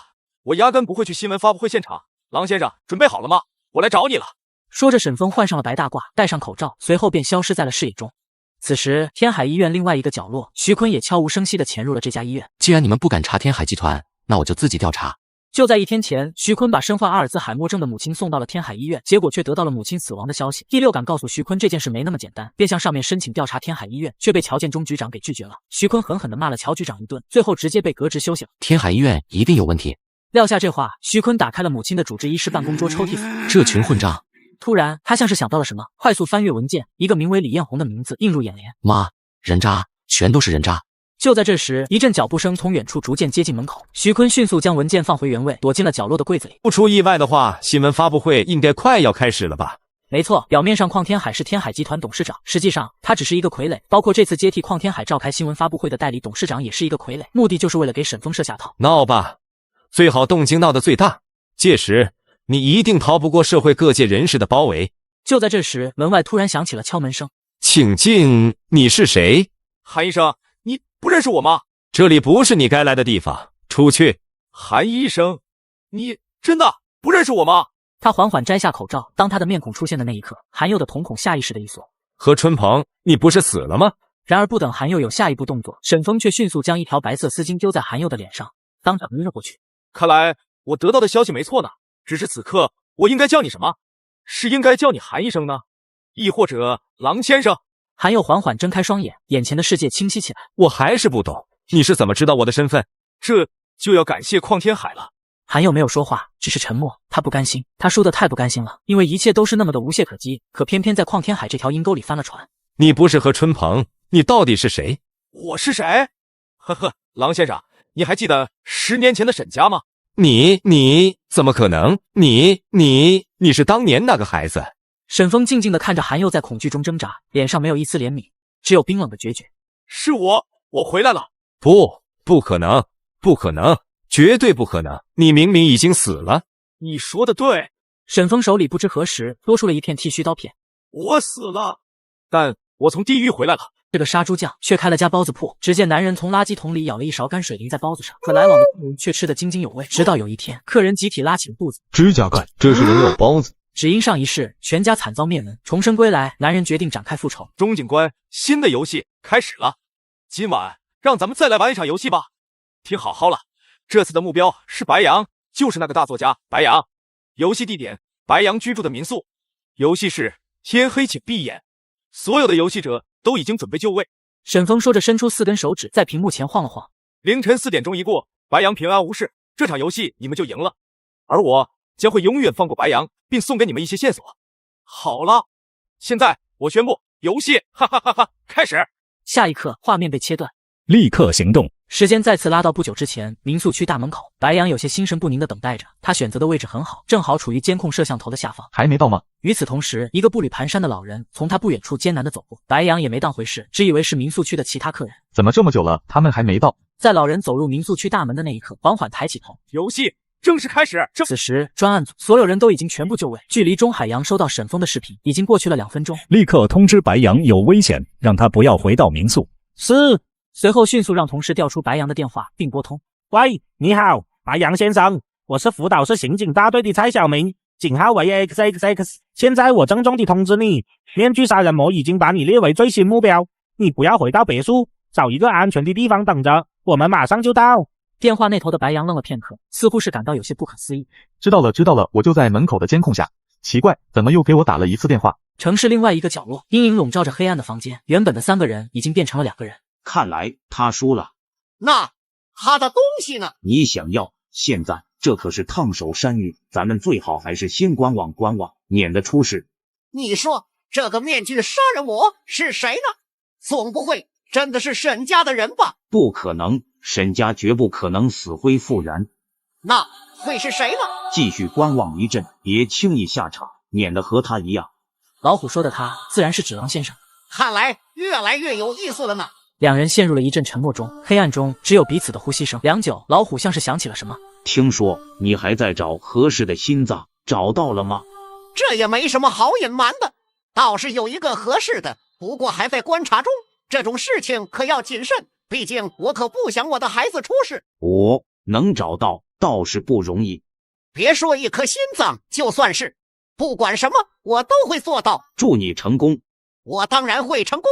说完，狐狸目光悠悠地看着窗外。每杀一次人，凶手都会在被害者脸上画个笑脸，并让他以跪倒膜拜的姿势洗去。只因他是一名重生者，上一世全家惨遭灭门，这一世决定当着警察的面报仇。喂，阿 Sir， 这次我要杀的人叫白羊，游戏开始了。说完，凶手便挂断电话，随后潜入了黑夜。面具男又开始行动了，我们也赶紧出发。很快，数辆车子闪烁着红色与蓝色的光辉，迅速行驶向白羊所在的民宿区。诸位喝点什么？不用了，谢谢。众多警员们迅速选择战术位置，站好并警惕地看着四周，并时不时看着自己手表的时间。经历过何春鹏一案，众人都对时间有了一种近乎于执念的状态。钟警官，大家的效率真应该提高一下。白先生，这是什么意思？别多想，我当然没不好的意思，只是我8点半就收到了你的电话，天气那么寒冷，我却等了。等等，你说什么？钟海洋犹如被雷击中，猛然打断白羊。你刚才说什么？我说你们的笑。不是这句。啊，哦。我说你8点半就打电话给我，我在。白先生，我并没有在8点半给你打过电话。啊，钟警官，你这是……钟海洋迅速摆了摆手。看来你被骗了，打电话给你的人不是我。白羊先生，不知道是否方便？突然，客厅的数字电视上猛地浮现出一片雪花点。把众人都吓了一跳，不少人几乎是下意识的掏出枪来。一个让所有人恨得牙痒痒的人影出现在电视中。各位亲爱的朋友，大家哈哈哈哈，大家晚上好啊！既然大家都不辞辛劳的来到这里，那就说明大家都迫不及待的想要参加这场精彩的游戏。现在我来重申一遍规则。规则很简单，就如天黑请闭眼的游戏一样，瞎手瞎人，诸位找出瞎手。在我规定的时间结束之前，白杨先生不可以离开这座民宿，否则被视为犯规。那么，请允许我宣布，游戏正式开始。随后，电视屏幕又变得一片漆黑。钟海洋的大脑几乎是在飞速旋转。白杨在8点半接到的电话，一定是面具男打的。突然，钟海洋想到了何春鹏的案子。快检查屋子的每个角落，面具男可能就在这里。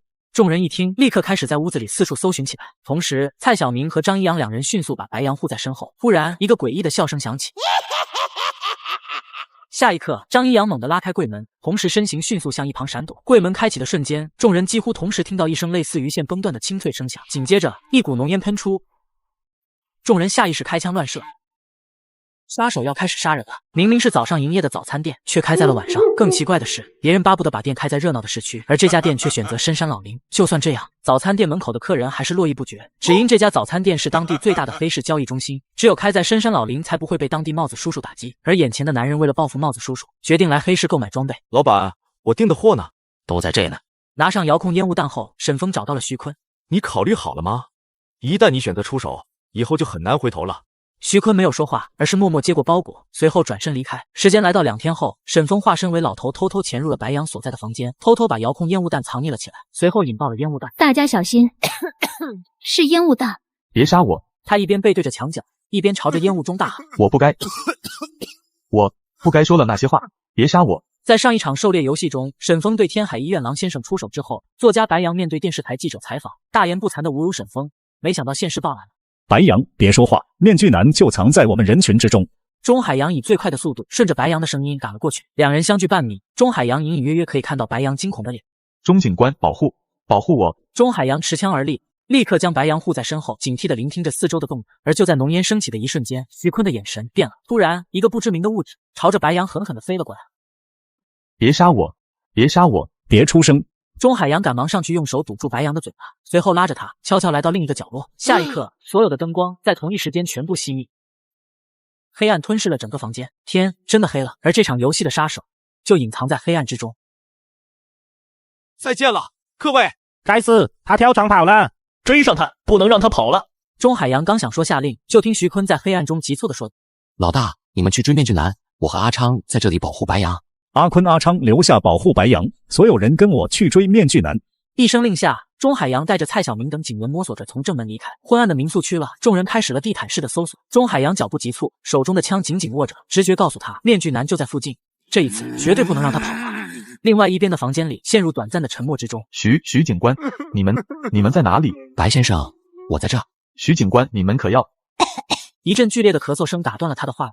一定要保护好我啊！突然，白杨听到黑暗中传来极其微弱的开门的声音，然后传来了一声闷哼。发生什么了？人呢？发生什么了？然而，回答他的只剩下他自己的心跳声。白先生，你可以死了。明明是教书育人的学校，可背地里却是人体器官贩卖交易中心。只要是富人需要的配件，在这里都能匹配得到。就算这样，还是有无数学生挤破头都想上这所学校。这天，又一个男孩在校门口监控下消失了。时间回溯到2天前，沈峰联合徐坤杀掉了白杨。然而没多久，警花陆美华的儿子就失踪了。什么意思？是谁想栽赃给我吗？有点意思，不过这并不会阻止我的下一场狩猎行动。下一次将会是一次7杀。另外一边，狐狸正坐在沙发上，摇晃着手中的红酒杯。白杨死了，看来他这次是冲着我来的。难道真的是沈家的人？可是这似乎不太可能。无论是狼、老虎还是狐狸，都曾亲自参与策划沈家的覆灭，所以他们十分清楚，沈家不可能死灰复燃，也绝对没有这个机会。就在狐狸沉浸在自己的思绪中时，放在旁边的电话突然响起。狐狸先生，阿三，结果出来了吗？出来了，与您的孩子是完全匹配。狐狸握着电话的手微微一紧，眼中闪过一丝惊喜。做得好，狐狸先生，接下来先不要伤害那个男孩子，这件事非同小可，还需要一段时间准备，确保手术万无一失，明白吗？我明白了。半个夜晚过去了，钟海洋等人仍旧没有找到朱博，许多监控都在那一段时间出现了失灵的迹象，就好像刻意被一只无形的手抹去。怎么会这样？一点线索都没有，就像人间蒸发了一样。该不会是被人贩子拐走了？可监控怎么会恰好在那个时间段坏掉？这也太巧了，不可能有这种手段的人贩子。这恐怕不是巧合，该不会是面具男吧？不可能。张一阳和徐坤几乎是在同一时间摇头否认，不同的是，张一阳语气平静，徐坤语气坚定。面具男的核心行为是复仇，虽然残忍，但从始至终却也没伤害过无辜。绑架一个小孩子却不联系我们，这不像是他的作风。美华，朱博最近有没有什么异常情况？没有，他一直都很正常，每天按时。话说到一半，他像是突然被一道闪电击中，猛地抬起头。不对，前几天前几天怎么了？前几天我儿子体检了，那是他们这个月第2次体检。话音落下，所有人都意识到了不对劲。体检本就是学校的一项开支项目，哪有学校愿意平白无故多花一笔钱，在1个月内给学生进行2次体检？不管怎样，我们不能放过任何一个线索。张一阳，你继续调查学校周边的人员和车辆，扩大搜索范围，一定要找到朱博、徐坤、蔡晓明，跟我去找朱博学校的校长，问问看到底是怎么回事。一夜之间，玩具厂8名工人死了7，无论男女老幼，全都惨遭毒手。可奇怪的是，明明门外就有2个荷枪实弹的保安执勤，却没开一枪。哪怕事后警察来到现场查看监控，也找不出一丝关于凶手的蛛丝马迹，只因男人提前切断了监控电源，并在封闭的室内喷洒了乙醚。然而原本可以逍遥法外的凶手，却主动地拨通了警察电话。钟警官，晚上好呀。是你？没错，是我。我们的游戏继续吧。是不是你抓了陆美华的儿子朱博？陆美华在一旁竖起耳朵听着，然而电话那头戏谑地笑了起来。哼，钟警官，不要侮辱你的对手。不是你。电话那头诡异地笑了起来，却并没有回答。好了，让我们开始吧。这次我的主要目标是黄木森，新兴玩具厂的黄木森。你们有1个小时的时间。说完便挂断了电话。混蛋！中队，先别生气，刚才面具男的话似乎有古怪。什么叫后悔终生？包括陆警官？我看他就是在利用这些话刺激我们。不，或许他知道些什么。小明，立刻联系新兴玩具厂的黄木森，让他找一个安全的地方等着，别给任何人开门。蔡晓明答应一声，立刻跑去调取电话号码。几分钟后回来了。中队已经通知了黄木森，他现在把自己反锁在安全的地方，等着我们前往，并保证不会离开。大家出发。此时，黄木森已经把自己反锁在了家里的保险室中。我就不信我藏在这里，他还能把我给杀了。黄木森曾经想过要不要给狐狸先生打电话说明一下这件事，可这个想法很快就被他否决了。现在正是他获取信任，成为狐狸先生真正的左膀右臂的时候。寂静的保险室里忽然响起了电话铃声。喂，什么？黄木森越想越觉得不对劲，他眉头紧皱，眼神中满是警惕与怀疑。糟了，走，我得赶紧走。他匆匆打开保险柜，拿出一沓现金和一些值钱的物件，塞进一个黑色的背包里。看来这座城市是待不下去了，不得出国才行。黄木森小心翼翼地推开保险室的门，下意识地左右看了看，这才拎着包裹朝着车库走去。钟海洋等人驾车风驰电掣般的前往黄木森的住处，却突然接到了老家的电话。中队，黄木森的定位正在移动，他怎么突然跑了？什么跑了？搞什么鬼？他不要命了吗？不对，难道面具男发现他了？他正在逃亡。小明，赶紧打电话给黄木森，问问他到底怎么回事，我们再采取下一步动作。蔡晓明连忙点头，掏出手机迅速拨通了黄木森的电话，却传来嘟嘟嘟的忙音。中队，电话打不通，他关机了。与此同时，王倩又打来电话。中队，黄木森的定位不动了。难道他把电话扔了，或者是出了什么意外？立刻把他最后的定位发给我。事出反常必有妖，他总觉得这背后隐藏着一个巨大的阴谋。为了取暖，他一把火点燃了自家房子，担心火势不够旺，又连续浇了3、4口汽油。奇怪的是，男人一点也不害怕，反而异常兴奋。烧大点，继续烧大点，哈哈哈。只因他是一家玩具厂老板，表面上生产玩具，背地里却是一家专门对人掏心掏肺的黑医院。只要证据烧毁了，警察就查不到我身上。就在黄木森洋洋得意的时候，一道黑影出现在身后。黄木森，接受来自地狱的审判吧。没等反应，直接被一刀抹了脖子。随后，钟海洋等人才姗姗来迟。老大，那边有情况。几分钟后，他们迅速包围了房子。钟海洋用力踹开了门，一股刺鼻的血腥味扑面而来。阿昌、阿东，你们几个留在这里看守现场，通知法医尽快过来，其他人跟我立刻前往新兴玩具厂。很快，钟海洋等人抵达了新兴玩具厂，厂房里弥漫着一股淡淡的香味。你们有没有闻到一股奇怪的味道，像水果的香味？这是什么味道？是七福丸。七福丸是一种医用的吸入性的麻醉剂，只有在医院手术时才会使用。这个疯子！众人继续沿着走廊搜索，很快他们来到了休息室的门口。大家集中精神。当众人推门而入的那一刻，全都被眼前的场景震得呆立在原地。只见休息室里3男2女一共5个人，并排跪在地上一动不动。用手机看这么精彩的视频不过瘾，推荐大家用抖音电脑版，大屏看电影电视剧更爽更高清，网友弹幕互动更流畅，还可以免费设置颜值博主专属动态壁纸。快用你的电脑下载抖音电脑版吧。弃剧了，已经弃剧实体了。凶手简直丧心病狂。短短1个小时，用如此残忍冷静的手法连杀7人，众人还是第一次见到。大家别慌，仔细检查现场，看看能不能找到其他线索。众人回过神来，纷纷点头，强忍着内心的愤怒和不适，开始认真的勘察起整个工厂来。中队，根据面具男一直以来的作风，这座工厂恐怕不是表面上看起来那么简单。的确，说不定这……老大！突然，门外传来了蔡小明的声音：“这里有一道暗门。”走，去看看。众人调整好情绪，立刻朝着蔡小明的方向走去。只见房间里宛如一个小型的手术室，各种刀具齐全。这里。一股刺鼻的消毒药水味弥漫在空气中。突然，钟海洋注意到桌子上散落的文件，走进去查看起来。这群人渣真是死不足惜，这里面甚至还有小孩子。中队，这件案子，我觉得我们的首要调查任务不应该是面具男，而是这间工厂。所有人都知道这家工厂的表面之下隐藏着什么样罄竹难书的罪恶，尤其是此时陆美华的儿子失踪，让他更加能够共情这些事情。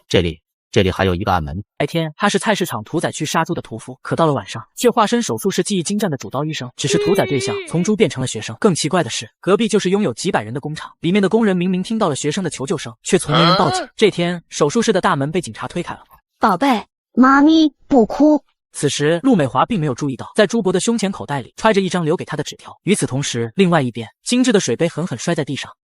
该死的，怎么会搞成这样？这个混蛋面具男竟敢破坏我的计划！他快步走到电话旁，拿起听筒，手指急促地拨着号码。你们都是干什么吃的？这点小事都办不好，我花了这么多钱，费了这么大劲，竟然给我搞砸了！挂了电话后，狐狸小姐在房间里来回踱步，很快又拨通了另一个电话。喂，朱博，我要找到朱博，不惜一切代价，就算是明抢也得给我抢过来，我一定要救我的孩子。此时他已下定决心，不论如何也要再次把朱博弄到手。这只是第一局，这只是开始，我不会输的，永远不会，我一定会救回我的孩子。而另一边，陆美华也带着儿子早早回到了家中。妈咪，我没事，真的。是妈妈对不起你，今天妈妈差点就……突然，陆美华像是想起了什么。对了，宝贝，妈咪进去的时候发现绑着你的绳子解开了，是你自己解开的吗？妈咪，不是我解开的，有一个戴面具的叔叔。突然，他想起今天出发之前面具男曾经说过的话，难道他早就知道朱博的下落？他是不是那个面具杀人魔呀？宝贝，他有没有和你说过什么？他只是说让我无论听到什么都别出去，还说会有人来接我。朱博突然眼睛一亮，像是想起了什么重要的事情。对了，妈咪，他还让我给你一张纸条。陆美华疑惑地接过纸条，缓缓打开。你所坚守的一切真的存在吗？看到这句话的瞬间，陆美华感觉自己呼吸仿佛都停止了。这句话如同一道闪电，直直地劈进她的内心深处。妈咪，你怎么了？宝贝，妈咪没事。宝贝，你见过面具叔叔的事情，还有这张纸条，绝不可以告诉任何人，好吗？妈咪放心吧，我陪你拉钩。夜越来越深，朱博躺在陆美华的腿上睡着了。陆美华心中的波澜怎么也无法平息，同时城市另外一个角落，第25个了，钟海洋，我会让你体会到众叛亲离的滋味，咱们走着瞧吧。校监控完善，可校长却离奇死亡，并且就死在警察面前。更奇怪的是，明明警察看到了凶手，却放任凶手大摇大摆离开。事情的起因是沈峰又开始下一场杀人预告，这次对象是朱博的小学校长陈海。钟队长，我是不是安全了？距离面具男下达的杀人预告时间已经过去半个小时了，陈海日不自觉地松了口气。陈先生，只要今天还没过，你就没有度过危险期。一阳，你怎么看？我总觉得这一切似乎太顺利了，顺利的有些假。你说他会不会隐藏在陈校长等等？陈海日正打算去饮水机接一杯水来缓解一下干涩的喉咙和紧绷的神经，却被钟海洋急切地叫住。钟队长，怎么了？先忍忍吧，在未彻底确定安全之前，不要喝那里的水。钟海洋是担心饮水机被吓到，他叹了口气，心中更加坚定了退出联盟的信念。就在这时，校长室的门被敲响了。小暖，小暖正是陈海日收养的那只流浪狗。陈校长，你还养狗啊？这只小狗是我在一个垃圾堆捡到的，它很可爱，也很通人性，我就把它留在了身边。这小家伙可有意思了。说着，小暖已经扑到了他的身上，不停地摇着尾巴，嘴里还发出呜的叫声。陈海日伸出手，轻轻抚摸着小暖的头。好了好了，没事了，不怕了。蔡小明凑上去想要摸摸小暖，但小暖却吓得立刻躲开了。这小家伙怕生，不太喜欢陌生人摸他。突然，一阵刺耳的铃声打破了这份宁静。钟队长，这场游戏如何啊？这不是游戏，但你已经输了。我很欣赏你的自信，呵呵，但输的人并不是我，而是你。不，我不会让你得逞。可是我已经得逞了呀！各位，下次见了！哈哈哈哈！钟海洋刚想再说什么，却发现电话已经被挂断。看着手机屏幕，钟海洋心中涌起一丝不安。中队，面具男说什么？还能说什么？老一套呗。钟队长，我们什么时候可以离开这里？陈海日起身瞬间，却感觉到一阵天旋地转，最后一头栽倒在地。快叫救护车！陈先生，陈先生！然而陈海日已经没有了任何反应，中毒了。钟海洋抱起陈海日，急匆匆地冲出校长室，先把他送到医院。他是个杀手，却从不杀人，而是每天打扮成乞丐，蹲守在一家烤肉店门口。每进去一个人，他都会敲打一下自己的脑袋。250下，也就是进去了250个人，差不多该轮到我出手了。就在杀手准备行动之时，警察却冲了出来。时间回溯到2个小时前，刑警队办公室，钟海洋再次接到了沈峰的死亡电话。钟队长，进来可好？疯子，你究竟知不知道陈海日是什么人？你既然自诩正义，就应该清楚，陈海日活着比死了更重要。他……抱歉，钟队长，我从来没有说过我是正义的化身，我所追寻的也从来都不是正义。你什么意思？当受害者受到伤害的那一刻，正义对他而言早已如泡沫般消散，不复存在。而我所追寻的不过是公道，杀人偿命，欠债还钱。我活着的意义，就是为了让有些人死。钟海洋握着手机，一时间竟被沈峰这一番言论堵得哑口无言，不知该如何回应。好了，开始下一场游戏吧。这一次，我的目标是陆美华。电话切断，钟海洋站在原地，短暂失神。中队，怎么回事啊？发生什么了？快联系美华，面具男这次的目标是他。另外一边的陆美华正在和朱博一起吃烤肉，今天是面具男和朱博约定好的日子。还是这家店的烤肉最好吃了，慢点吃，别噎着了。陆美华并没有注意到，在邻座坐着一位留着胡须的中年男人。妈咪，我歇一会再吃，我想用你的手机玩一会游戏，可以吗？输了不许哭鼻子哦。朱博兴高采烈地接过手机。妈咪，我去洗手间。然而，就在朱博离开座位不久，身后中年男人也站起身。半个小时后，沈峰从烤肉店走了出来。此时，杀手正在门外数着人头。沈峰故意撞向杀手，偷偷把手机塞在了杀手身上，随后扬长而去。与此同时，钟海洋等一行人已经悄然来到了陆美华家门口的这条街。钟警官来得很准时嘛？你猜今晚谁是胜利者？别伤害我的组员，有什么冲着我来？呵呵，真是个好领导啊！沈峰的声音透着一丝嘲讽。你究竟想怎么样？不想怎么样，就看看你们能不能找到我了。我已经给你们留下线索了哦。好了，游戏开始。每次杀人前，男人都会拔掉一根头发，并故意在地上留下记号，随后把受害者四肢砍掉，做成人质插入花瓶中。事后，他非但不跑路，反而还主动拨通警察电话。警官，你好，我是面具男，我下一个狩猎目标是狐狸先生。没等警察回复，便挂断了电话。狐狸先生，一切该结束了。你到底是谁？狐狸先生，你一直费尽心思找我，现在竟然不知道我是谁吗？你是面具杀人魔？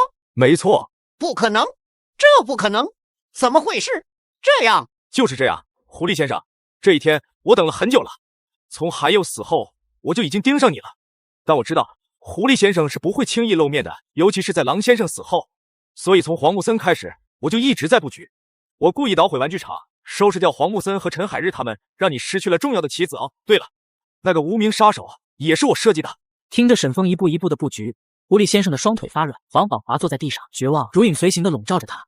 不是你害死了我的孩子！突然，他像是疯了一般爬起来，狠狠扑向沈峰。此时，沈峰毫不犹豫，狠狠一巴掌，直接将狐狸先生驳翻在地。你到底是谁？为什么要这样对我？我和你有什么仇？我是被你们毁掉一切的人。10年前，我也叫沈峰，沈家的沈峰，沈江的儿子沈峰。什么？是你？好了，你可以安心的上路了。没等狐狸先生反应过来，沈峰挥手一刀结束了一条鲜活的生命。还没有结束，接下来是老虎，然后是狄冠宇。与此同时，钟海洋等人被沈峰给引导去了另外一栋房，可现场除了一些凌乱的脚印之外，没有留下丝毫有用线索。这他妈的什么都没有！时间已经过去这么久，狐狸先生恐怕已经遭遇不测了。电话铃声再次响起，打破了压抑的寂静。钟队长，今晚已经4个了，还不够吗？我这是在帮你们清理垃圾。哦，对了，狐狸先生在烂尾的吴小雀。说完，沈峰毫不犹豫地挂断电话，根本不给钟海洋开口的机会。老大，等啥呀？行动吧！走吧。半个小时后，钟海洋等人的车停在了目的地。下车，通知法医吧，我们去楼里看看。此刻，他终于懂了面具男所说的“你的地狱”是什么意思。从开始的柳如絮案到现在，钟海洋屡战屡败，屡败屡战，他的自信心快要碎了。城市另外一个角落，给了你机会，你却不重用，你这样的人留着还有什么意义呢？老板，他顾不得疼痛，惊恐地爬起来，上前抱着老虎的大腿。老板，再给我一次机会，就一次，反正狐狸先生已经死了，虽然不是我杀的，但他威胁不到您了，求您给我一次机会。老虎低头轻蔑地看了楚云一眼，眼神中满是嫌弃。老板，楚云这小子还算有些能力，狐狸先生刚死，咱们用人的地方多，让他将功赎罪吧。行吧，楚云，记着，这是你最后的机会。我明白，谢谢老板。说完，他灰头土脸地离开了房间，只剩下老虎一人站在窗前。呵呵，面具男，咱们这就开始了。不过我可不是狼和狐狸那2个蠢货，前面一直不出手，是时候不到，现在时候到了。小区监控完善，可一向热爱生活的女友却离奇吊死家中，并且全屋封闭，没有一丝挣扎过的迹象。更奇怪的是，前一刻还处于室内的尸体，下一刻却出现在几十公里外的废弃村落。然而，作为案发现场第一个目击者的男友，却不选择报警，反而隐瞒事实，传下去，谁都不准把今天的事情透露出去，否则格杀勿论。时间回溯到10个小时前，楚云自从被老虎羞辱后，整个人都闷闷不乐，整天泡在酒吧。等着吧，我一定会出头的，到时候所有侮辱过我的人全都要死。面具杀人魔，谁爱查谁查去吧。就在这时，手机铃声突然响起。谁？好久不见，楚云。你是谁？我是来找你复仇的恶鬼。你有病吧？知道我是谁，还敢这么和我说话？你不想活了？我不仅知道你是谁，重要的是我知道你很多事情。楚云，你生于福兴镇，5岁和家人搬到福岛市生活，后来靠着出卖兄弟报上了联盟。这些年来，你为老虎做了数不清的坏事，但却始终没有得到过重用。听着电话那头的沉默，沈峰满意的笑了笑。哦，对了，好像就在不久之前，你还干掉了狐狸先生的4个手下，对吗？你到底是谁？你别乱来。我想和你玩一场游戏，一场关于生和死的游戏。你想杀我？你是面具杀人魔。聪明。你想怎么玩？你不需要知道，你只需要知道，很快你就要死了。电话被切断，只剩下楚云坐在空旷的休息室里。他立刻回拨了过去，结果无一例外，全部都是空号。电话打不通的话，就先别打了，赶紧跟我去下一场。咱们吃烧烤去。好了，赶紧吃烧烤去吧，记得多叫几个妹子。此时，沈峰已经开车来到了一处豪华的小区，他要找一个叫刘贤的女人。表面上他是楚云的情人，背地里却是老虎的人。今夜，沈峰要仿造出一桩厉鬼杀人案。喂，亲爱的。距离狐狸先生的死已经过去了半个月。早在1周之前，沈峰就调查到了刘贤，并且利用伪装的身份和这个女人在网上谈起了恋爱。亲爱的，你猜我在哪里？该不会是在我家门口吧？真聪明。几番甜言蜜语之下，沈峰成功把刘贤约了出来。下楼的时候，和一个黑衣男人撞了个满怀。对不起，对不起。很快，两人擦身而过。由于不是第一次做这种事，刘贤早已经清楚小区里每个监控的位置。他刻意避开监控，脚步轻盈地来到小区门外。把今天的监控换了，别让任何人看到，懂吗？刘小姐，这又不是第一次做这种事，你不照做的话，你这份工作就别想要了。还有你那点小秘密，哼。这好吧。刘贤满意的笑了笑，又从包里取出几百块钱给保安。出门后，刘贤拨通沈峰的电话。亲爱的，你在哪里呀？看到右边那辆黑色的商务车了吗？我就在这里。我现在就过来。汽车平稳地行驶在夜色笼罩的道路上，远离城市的喧嚣。亲爱的，咱们这是要去哪里呀？去一个只有我们2个人的地方。随着四周的景色越来越偏僻，刘贤也有些坐不住了。亲爱的，要不我们换个地方吧？刘小姐，你觉得上了车还有机会下车吗？亲爱的，你这是什么意思？从你加入联盟的那一刻，你就没有机会下车了。你说什么？刘贤立刻想要起身逃跑，然而却突然闻到一股奇怪的味道，随即晕倒在地。与此同时，另外一边，楚云带着几个保镖离开了云峰酒吧。突然，怀里的手机传来声响。对啊，怎么把这小蹄子给忘了呢？好老公，你好几天都没来看我了呢。楚云现在需要发泄情绪，而刘贤恰好发了短信过来，简直就是雪中送炭。开车去刘贤那。半个小时后，楚云的车子来到了小区门口，他下意识地抬头往刘贤所在的房间看了一眼。刘贤的卧室里亮着灯，窗帘拉着，隐隐约约可以看到一个曼妙的影子站在窗帘后面。楚先生，你快看，快点去救人！刘贤卧室的门被踢开，然而所有人却都傻了。卧室里空空如也，没有刘贤，没有凶手，甚至就连一点打斗的痕迹都没有，只有一根吊在天花板上的绳子，似乎在等人钻进去。怎这不是闹鬼吧？突然，楚云的电话响了起来。楚云，我会永远的缠着你，我会永远成为你的噩梦。你是谁？我是复仇的恶鬼，楚云，我要找你报仇，讨回一切。你的女人应该在莲花村的废弃仓库里。话音落下，电话随之挂断。足足过了好半晌，楚云才勉强回过神来。莲花村，叫人去莲花村。莲花村位于城东，是一座已经完全荒废、无人居住的村落。车刚停稳，10几个黑衣人陆续从车上下来，来到废弃工厂的大门前。楚云伸手用力推去，门却纹丝未动。应该是从里边插上。楚先生，这里有扇窗子，快破窗！门刚一打开，楚云便冲了进去，映入眼帘的便是刘贤的尸体。就在他满心疑惑的时候，身旁的保镖突然惊恐地叫了一声：“叫什么叫？楚先生，你快看！”楚云顺着他手指的方向看去，只见地上不知何时浮现出一排血手印。把这里处理干净，别留下任何痕迹。随后快步离开废弃仓库，直到回到面包车里，才长出了一口气。不幸中的万幸是，这里早已经荒废数年之久，至少这件事不会被警方知道。处理完这一切，楚云回到家时，时针已经指向了凌晨3点多。下一刻，突然响起的铃声把楚云吓了一大跳。不管你是谁，最好给我一个满意的理由。好嘛，你到底是人是鬼？对有的人来说我是人，但对你来说我是鬼。你到底想怎么样？楚先生，我劝你最好不要休息，珍惜这一天吧，因为这将是你的最后一天。